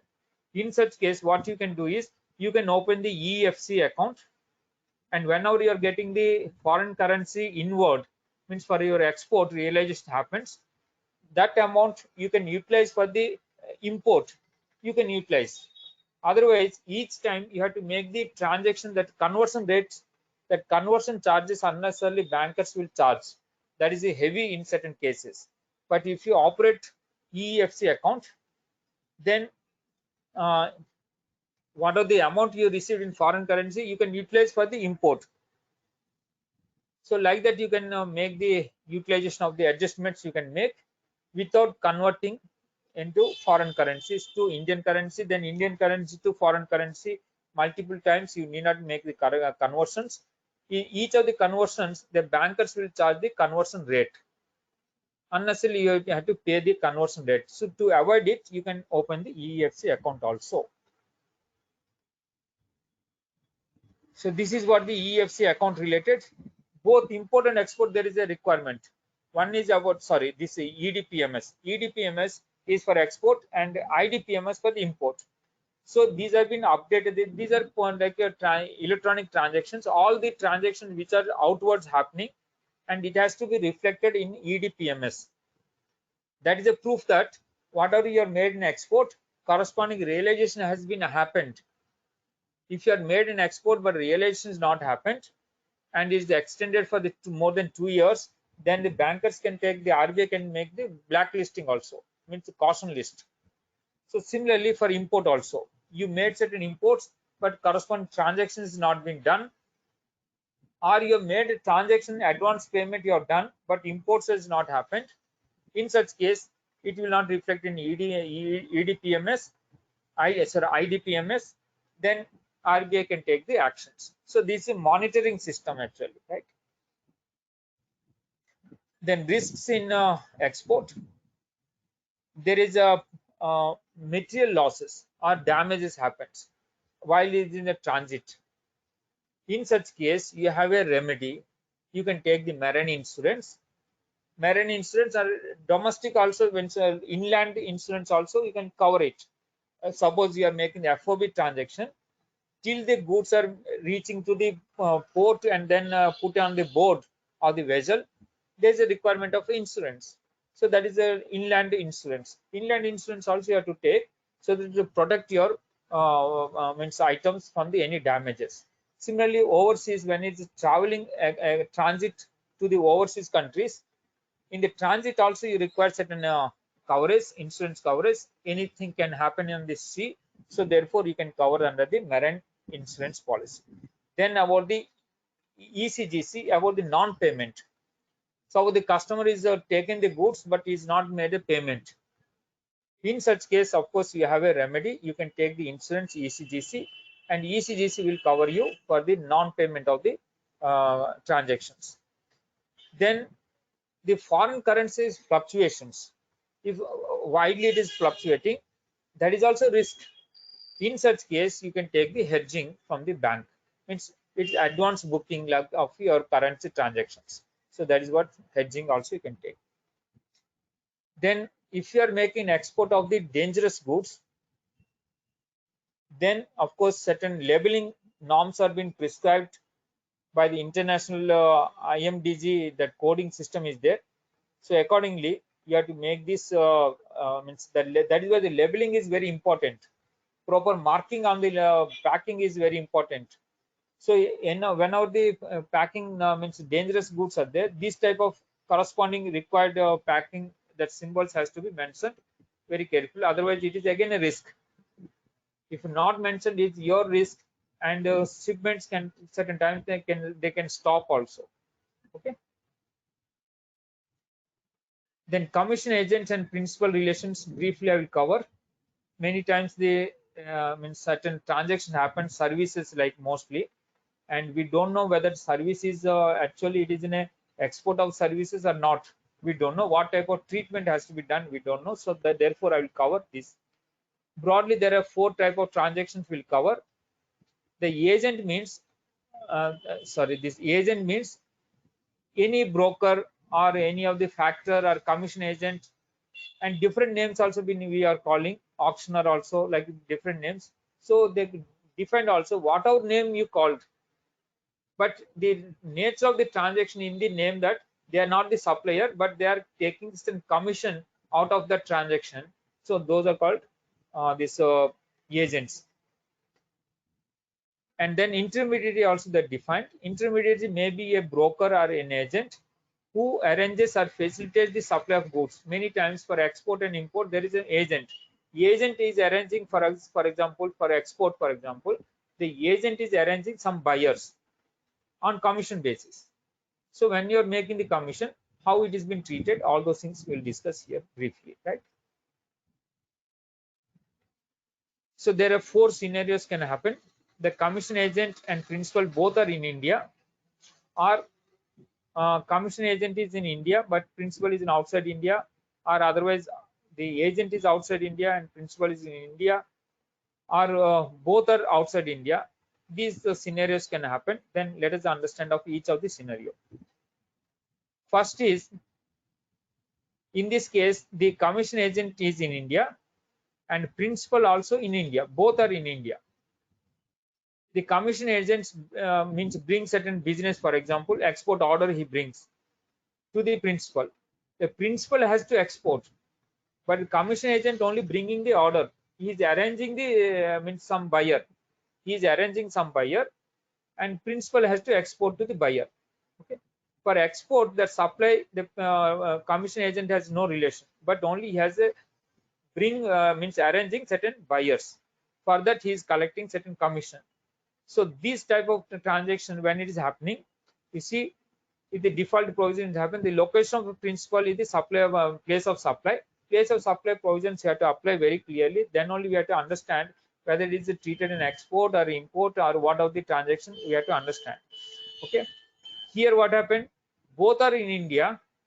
Therefore, and place of supply also in India, because this principal's place, as per this section, the principal's place is treated as a place of supply. So therefore, GST is applicable. When the GST is applicable, because both of them in the same state, then CGST and SGST. If there are in different states, then IGST will be applicable. So this is when both of them in India.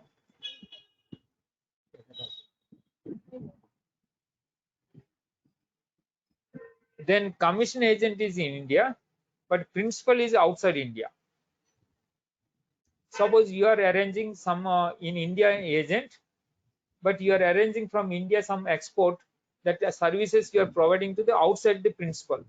The principal is importing or he is supplying to India. Either way it can happen. Either import or export, the principal is doing to Indian or any other supplier, means recipients. But the agent is providing only service. He is in India. Okay. In such case, this is like intermediate services. This treatment is taken as intermediate service. The agent is an intermediate. He is providing the services to the overseas customer, and overseas customer, that principal, he is making the transaction. The supply is being done by him, but not by the commission agent. Commission agent means only arranging the transactions. Okay. So it is treated as a intermediate services, and intermediate service, in this case the supplier and both of in India, therefore the transaction is treated as an interstate transaction. Because the principal is outside India. This is treated as inter yeah, state transaction, and IGST is applicable. But the customer is overseas customer, and you are in India as a commission agent, and because you are an intermediary services provider, the location of these services, in this case the location of the supply is in India. So location of the means the place of supply happens to be in India, therefore you are liable to make the payment of the IGST. So IGST you have to make the payment in this case. And the other case, so just a minute, sir. Hello. Yes.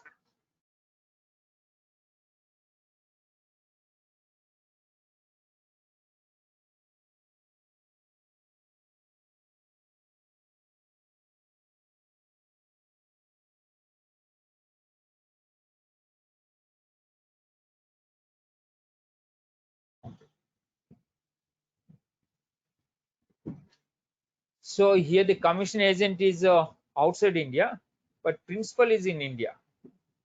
In such case, the services ban import services like it is happened. You see here in this case, the commission agent is in non-taxable territory, and principal is in taxable territory, and place of supply also outside India. Therefore, the place of supply means this person's supply is outside India happens place of supply. This service who is providing. So this therefore here what happened, the supplier is outside India, means outside the non-taxable territory, and the place of supply also outside the India. Therefore, it is not treated under the GST, and no IGST is applicable. No IGST is applicable in this case. The commission agent transaction will not be treated as an means import transaction. So therefore, it is no IGST is applicable. Okay. Then the other case, both of them is outside India.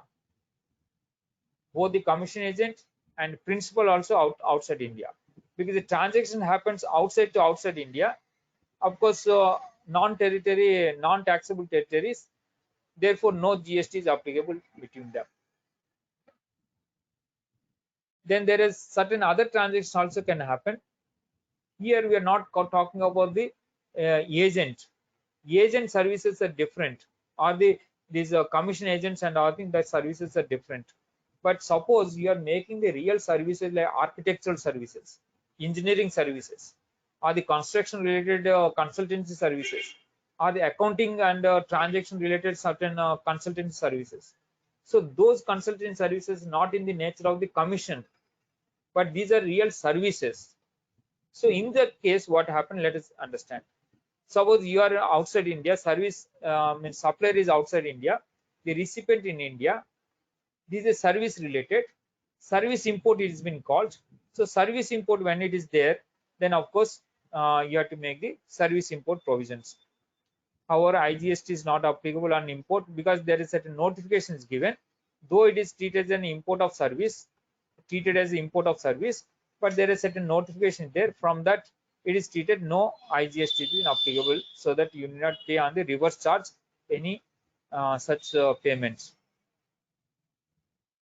The supplier is services in India, the recipient is outside India, and this is export of services. Subject to that conditions, all the 5 conditions has to be satisfied.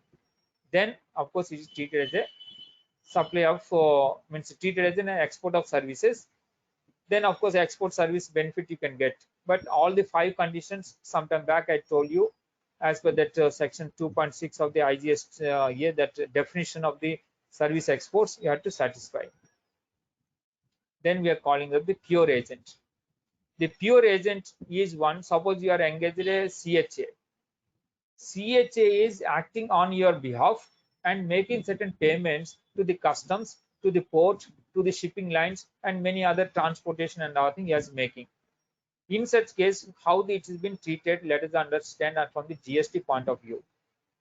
Because the CHA on your behalf, he is making payment, but he is not actually, he is a recipient of the or consumer of the that services. But who is the real recipient of the services? The suppose you are an importer, you are engaged in CHA. The importer is the real consumer of the services, but on your behalf, the CHA is making payment. So all such payments are not taxable under GST. Only what is taxable is what the CHA charges you for his services. Only that part is means chargeable to GST. For example, all these things custom duty has paid on your behalf, port charges you have made on your behalf, or shipping line charges or any other services, transportation, other things has made. All these amounts are not taxable under GST. Under pure survey means agent concept is there. Therefore, it is not, because he has made on your behalf, not you are the, he is the consumer of the services. So therefore, these are not being taxed. And what is taxed is what is the service CHA charges, service his charges. Only to that extent tax is applicable at 18% of this. Okay. This is about the pure agent. Drawback I already covered and I sold to you. I will not cover again because the time shortage. Then coming to the this one, this is a mover scheme. Of course, most of you are interested about the mover scheme. Let us discuss about this. These are the some of the notifications and circulars about the mover scheme. So let us move forward. Right. Mover scheme allows the manufacturing and other operations in warehouses. There are two schemes are there actually. Mover to 2020 and 2019.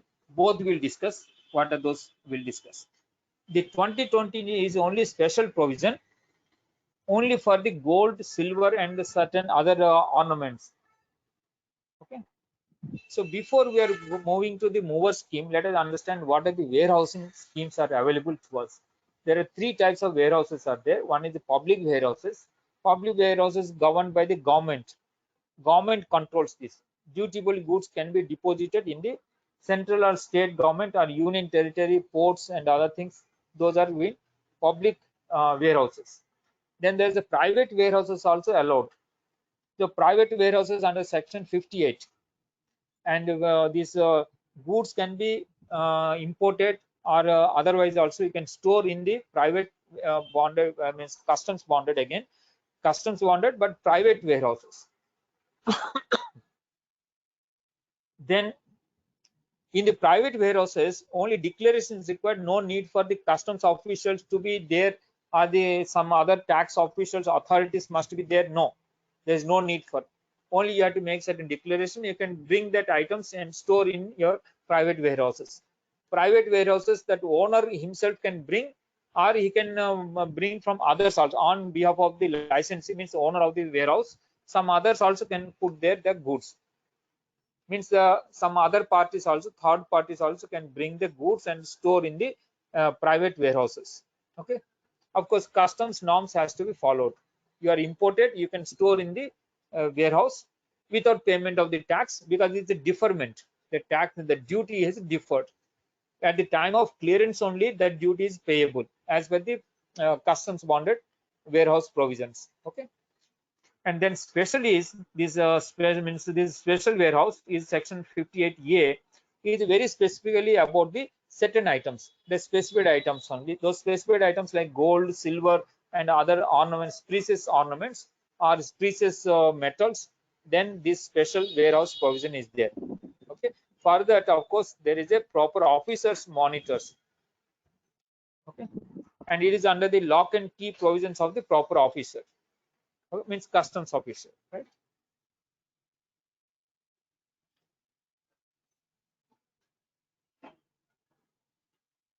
Then here the integration of the means both the section 58A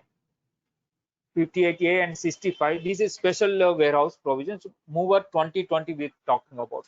This is a mover 2020. In the mover 2020, these are goods, only specified goods. As I told you, these are the only for the specified goods applicable, right? But other goods, for example, in the specified goods, These provisions are under the customs bonded and the proper officers lock and key condition that warehouse will be there. Okay.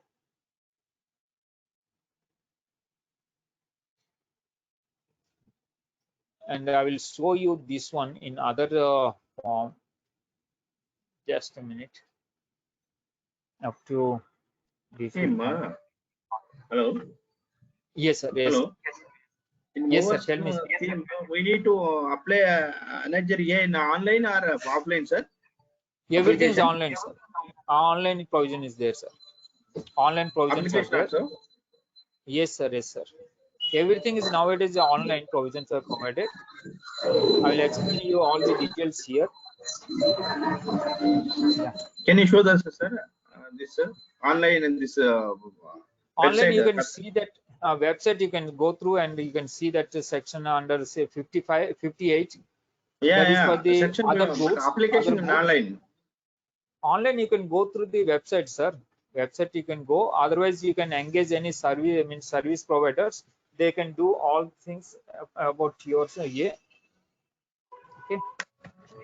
And the private warehouses and these definitions also given in the section 2 of the private warehousing licensing regulation 2016, and also section 2 of the customs act. There also there's provision is given about the warehouse. What is the warehouse that defined? There are three types of warehouses, as I told you. One is the public warehouse 57, section 57. Private warehouse is under 58, and special private warehouse is 58A. These are the three provisions are there. Then first we are discussing about this the mover 2019, which is very essentially applicable to all items except certain excluding specified goods. Otherwise, all items are applicable. This is very important provision. But this second provision is only for the gold, silver, and other precious metals. And also certain times about the supply of the goods to the free duty-free shops in custom stations like in airports and other ports, for example. There is a provision is there. But this is special provisions. But this is for the general provision for all type of transactions you can do. Section 65 plus section 58, both the combinations.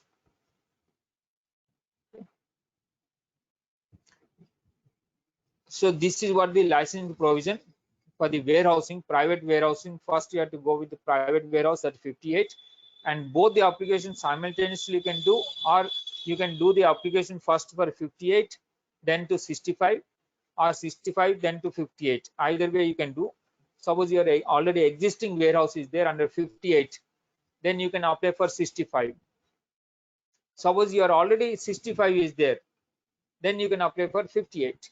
So both the item means options are available. Accordingly you can make application. Who can make the application? Any citizen of India who is any entity incorporated or registered, submits an undertaking to comply with all the regulations, furnishes solvency certificate. That is very important. From the bank, solvency certificate is required. Okay. And non-eligibility, suppose insolvent and bankrupt are convicted under any of the laws, are penalized for any offenses under certain acts, and then unsound mind. There is a normal agreement like contractual agreement, anywhere it is there. So he is not in sound mind, then also it is not eligible. So these are the some of things. Then condition fulfillment, all the risk insurance has to be taken. All risk insurance for the storage, because you are making the storage of the goods, so that you have to take that risk policy, insurance policy you have to take, and undertaking for binding himself to pay any duties, interest, and penalties on the goods. Whenever it is liable, that payments of that taxes and duties has to be made.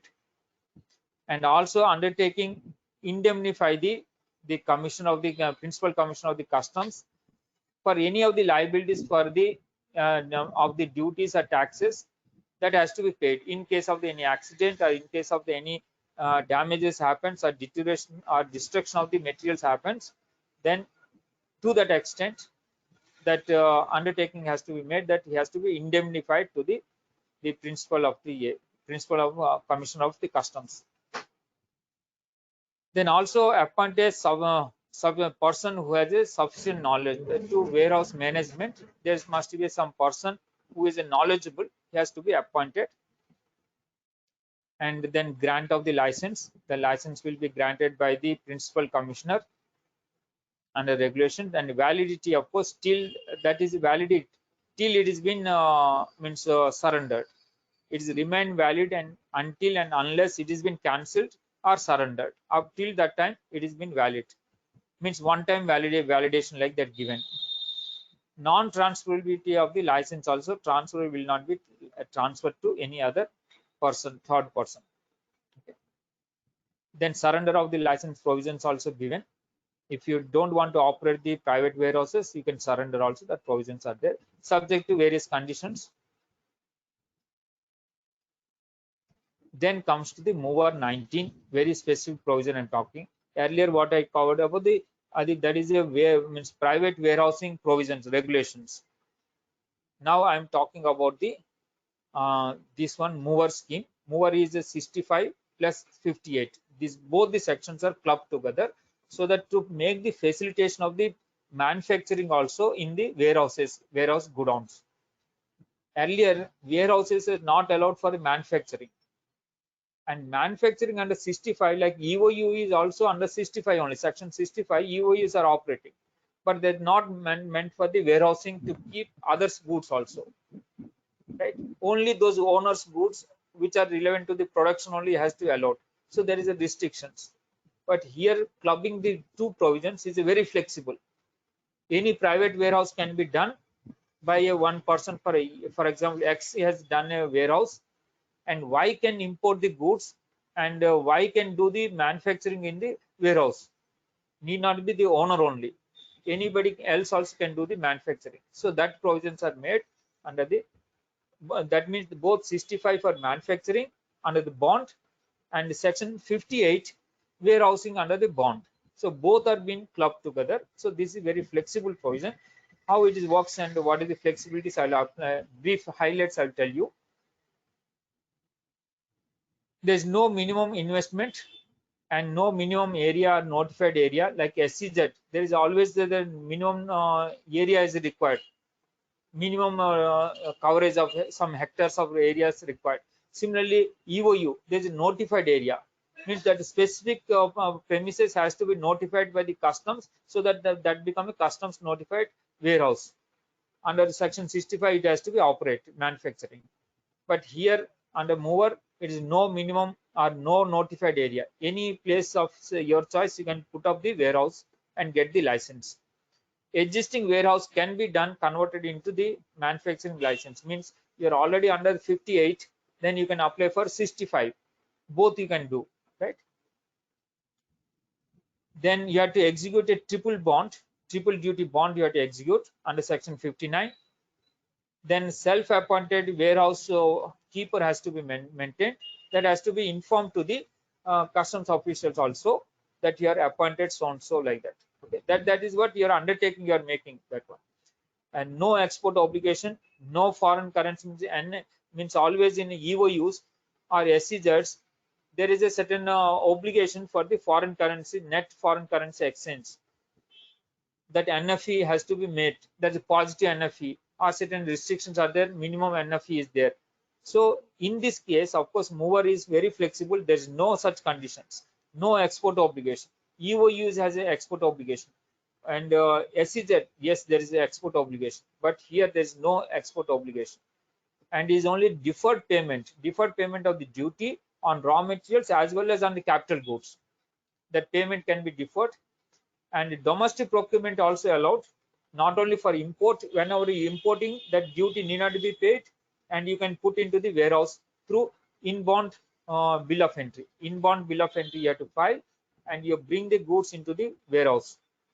And if you want to procure from the domestic, of course, from the domestic, when you're procuring, you have to pay the GST. Then only you can bring to the goods into the material.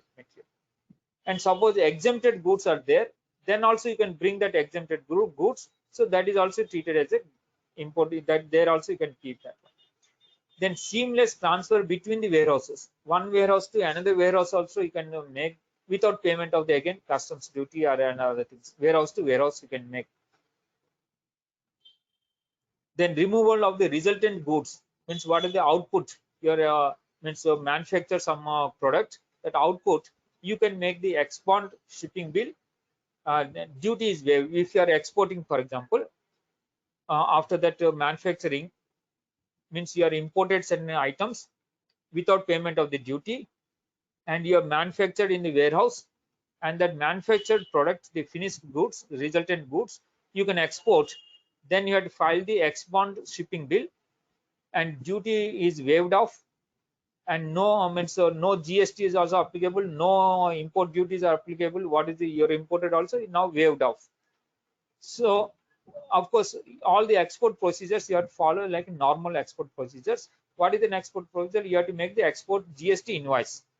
But here one thing you have to remember, only first option means under LUT only you can export, because it is from the warehouse you are making the export. EOU or warehouse, whenever you are making export, that second option of the payment of the IGST and getting the refund is not allowed. So what you have to do is you have to make the export on LUT only under GST invoice, that is tax invoice. And the removal of the resultant goods for the home consumption. If you are making the home consumption, then this is treated as a supply under the GST. So the GST payment has to be made. This apart, export bill of entry has to make for the duty what you are duty you have to pay on the raw materials or consumables what you are procured duty free and kept in the warehouse. On that you have to make the payment of the customs duty. Means here the two duties means the taxes are applicable. One is the customs duty, the other one is GST also applicable. Both you have to make when you are making the domestic sales. So therefore it is very flexible. You can import same material, also you can export the same items, also you can export. That provision also there.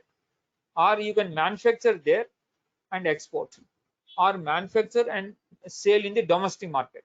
So all the options are provided here. So it is very flexible.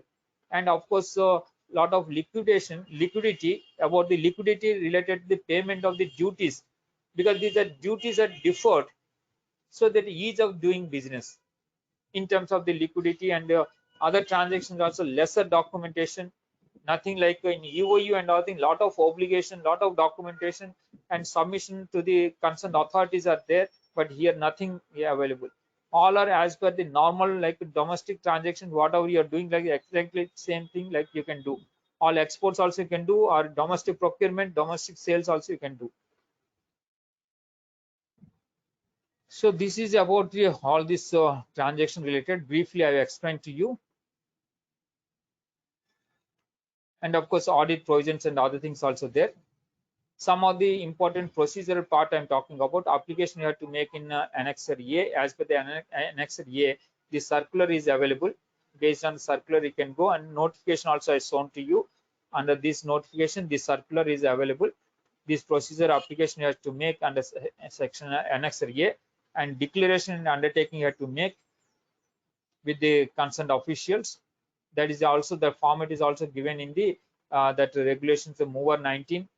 There the application format is given, and part 2 the declaration also part of this application. And maintain the records. You have to maintain the records as per the Annexure B. Means what of the received, what of the you received, what have you have been dispatching, and what is the waste, and all the details about these things you have to mention. Okay. And triple duty bond, that Annexure C you have to execute. Then also you have to inform the input output norms. Means what are the inputs you are using for the experiments that manufactured items. So that has to be informed. If you're following the CN norms, well and good. Standard input output norms you're following, well and good. That has been established norms. But any other also you can submit, but prior information is required. Then only this has been entertained. Otherwise some litigation can happen. Then export of the resultant product. Yes, you can make the export shipping bill. Duty is waived, so no customs duty to be paid. Of course, GST invoice you have to make, and that too with under LUT only you can export, not under any other provision. only under LUT. Then clear for the domestic consumption. Yes, you can make the under domestic consumption also. Here you have to make the ex-bond bill of entry for the inputs what you are consumed in the product. For that you have to make the ex-bond bill of entry and pay the customs duty. For a resultant product, of course, you have to make the GST payment has to be made, and GST invoice has to be released. Then waste disposal also allowed. That is why the input output norms are very essential. If you're not providing input output norms, then disposal and other thing waste related, there can be some dispute can happen. Okay, so you mentioned very clearly what is the wastage and what is the input output norms also with the quantities, then it's good. Then waste, of course, clear for the home consumption. Then payment of the duties has to be done. The customs duty has to be made payment. And the imported goods cleared as such from the for the domestic consumption. For example, what of the year imported, same imported for the domestic consumption also. Then you have to make the import duties along with interest also. You have to make means you are making the ex bond clearance now. So ex bond you are making for the what are the goods you are imported, ex bond you are making, but here you are making for the domestic consumption. So you have to make the payment of the import duties with interest also. You have to make the payment. Then imported goods cleared as such for export. If the export is made, then of course the customs duty has been waived off. Same as it is without any value addition, you can export to the same goods imported and exported also allowed. And of course, you need not pay any of the customs duty. Then warehouse suitable for secure storage. Yes, it is secure storage. That declaration you have to make that warehouse is secured and all the security provisions and other things for the storage, that declaration has to make with the customs officials. Then only being when that means that warehouse is securely can store the goods. That is what the meaning of it. Imports exempt from the duty are chargeable to nil rate of duty. For example, certain times you are importing the items where that duties have been exempted. So those things also you can bring here in this warehouse.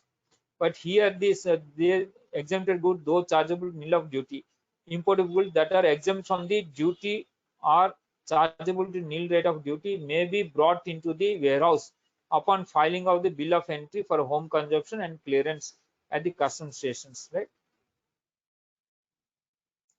Then permission of the proper officer for removal of the goods.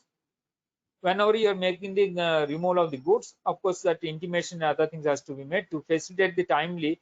Each time there is no need for permissions, but of course you have to maintain the records as I told you, and all the transactions what are the required under the GST, like GST filings, like you are filing the GST 1, GST 3B, that has to be completed, and there the transaction has to be shown.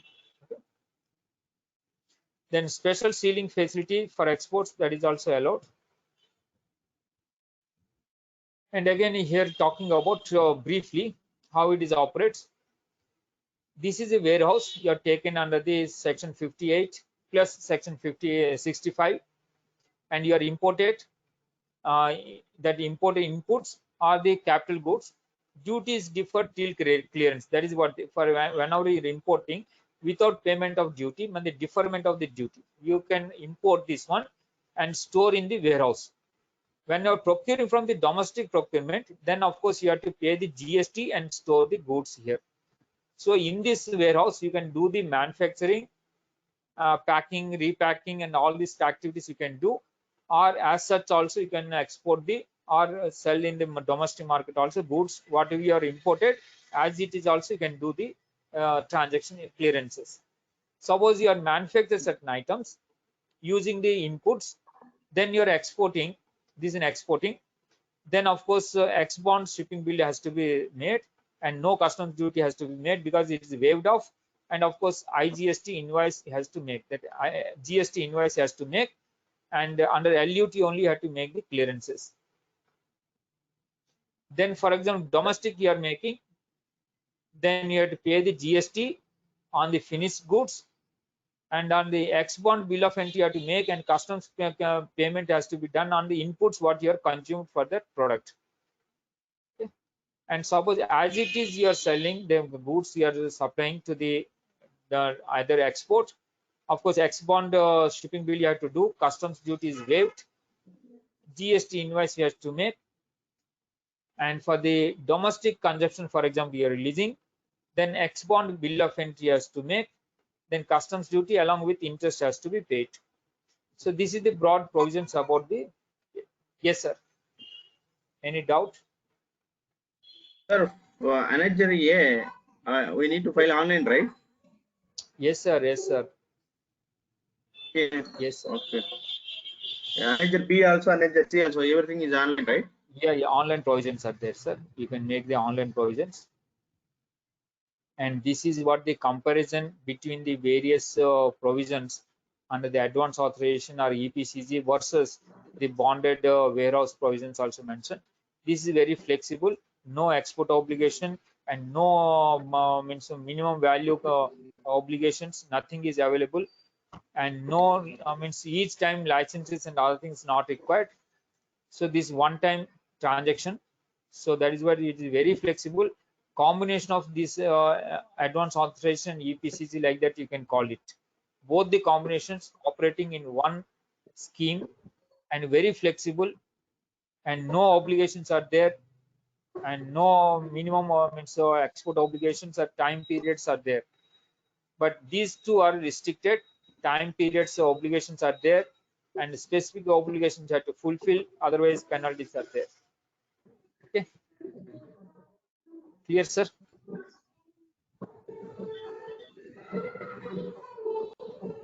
Okay, with this we have come to the end of the sessions today, and of course, as I promised, all the these I will share to you, but because I have been engaged with many other activities, so that is why I'm not able to put in, but definitely I will complete these things and share to you.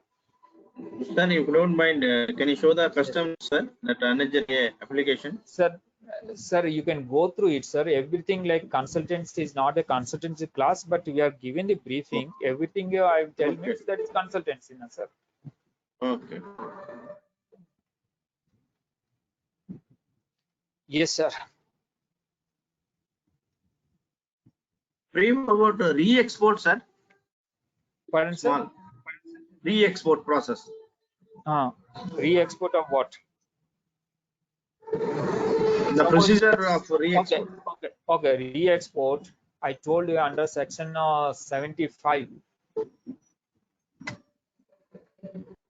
Sorry, under section 74. 74. What it talks about is the drawback provisions. Suppose you are imported and you are re-exporting. You are imported and re-exporting. Within the time frame is there. That the maximum is 2 years framework is allowed. But there is a different rates of refunds you can get it. Suppose within this, without making the clearance from the customs, you are making the export, re-export means you are found some defects in the customs premises itself, without before clearance of the customs clearances. Then 98% of the refund as a drawback you can get it. What are the duties you paid? 98% you can get the drawback. Okay. And if you're taking for Only. the no, if you're taking Oh, from the consumption, no, listen, if you're taking from the for the some means for your consumption or your factory you're taken, in such case, of course, that is restricted, that amount is restricted with various is there. Just I'll show you. I already covered this one section, I covered, but nevertheless you're asking, I will clear it.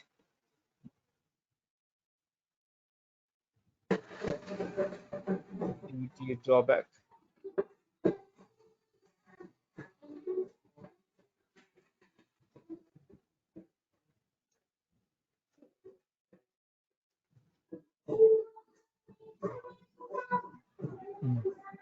Duty drawback, sir. Re-export, section 74. Under the section 74, this is the provisions. If you're not clear from the customs, then 98%. If you're taken for the use, but not more than 3 months, then 95%. And not more than 3 months, but not more than 6 months, but more than 3 months, then 85%. Like that, different rates are there. This much of the rates you can get the refund of your payment of the customs duty. What are the customs duty you have paid, and those things you can get refund if you are making this one. If you're not clear from the customs, then 98%. If you're taken for use, then of course, as per this reduced rates, you can use as per the timelines. Each timelines also mentioned here. Okay, sir.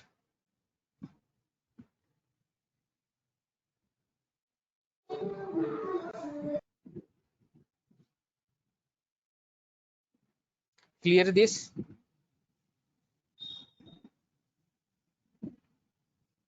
Of course, whenever you're making the re-export, you have to prove that whatever you are imported, same item you are been exporting. Whatever you are imported, the same items you are exporting, that you have to prove. Therefore, that is proper identifications and everything has to be matched. Otherwise, you will not be entitled for this type of facility. Yes, sir. Okay, any other thing? If no doubts, then we are going to close the session. So all the best. Of course, very nice that you are all joined the sessions, and all the 10 sessions we are completed. Hope you are satisfied, because these provisions Yes, are sir. very broad and very larger provisions. And within this 25 hours, everything coverage may not be possible, but to the best of our knowledge and best of things, what are the essentially required, I have covered. And many times I repeated some important provisions, so therefore you can remember those important provisions. So with this today's session we are closing, and today is the last day, last session. So all the best. Thanks for joining Thank this you our very much, course. sir. Thanks, sir. Thank you. But we are very happy the way of you are presenting the things, summarizing the things, and it is Yes. practically you are explained. This who are doing in practically, then easy to understand the things. Is very happy, very thankful to you, sir. Thanks, sir. Thanks, sir. Thank you. Okay, all the best. Thank you.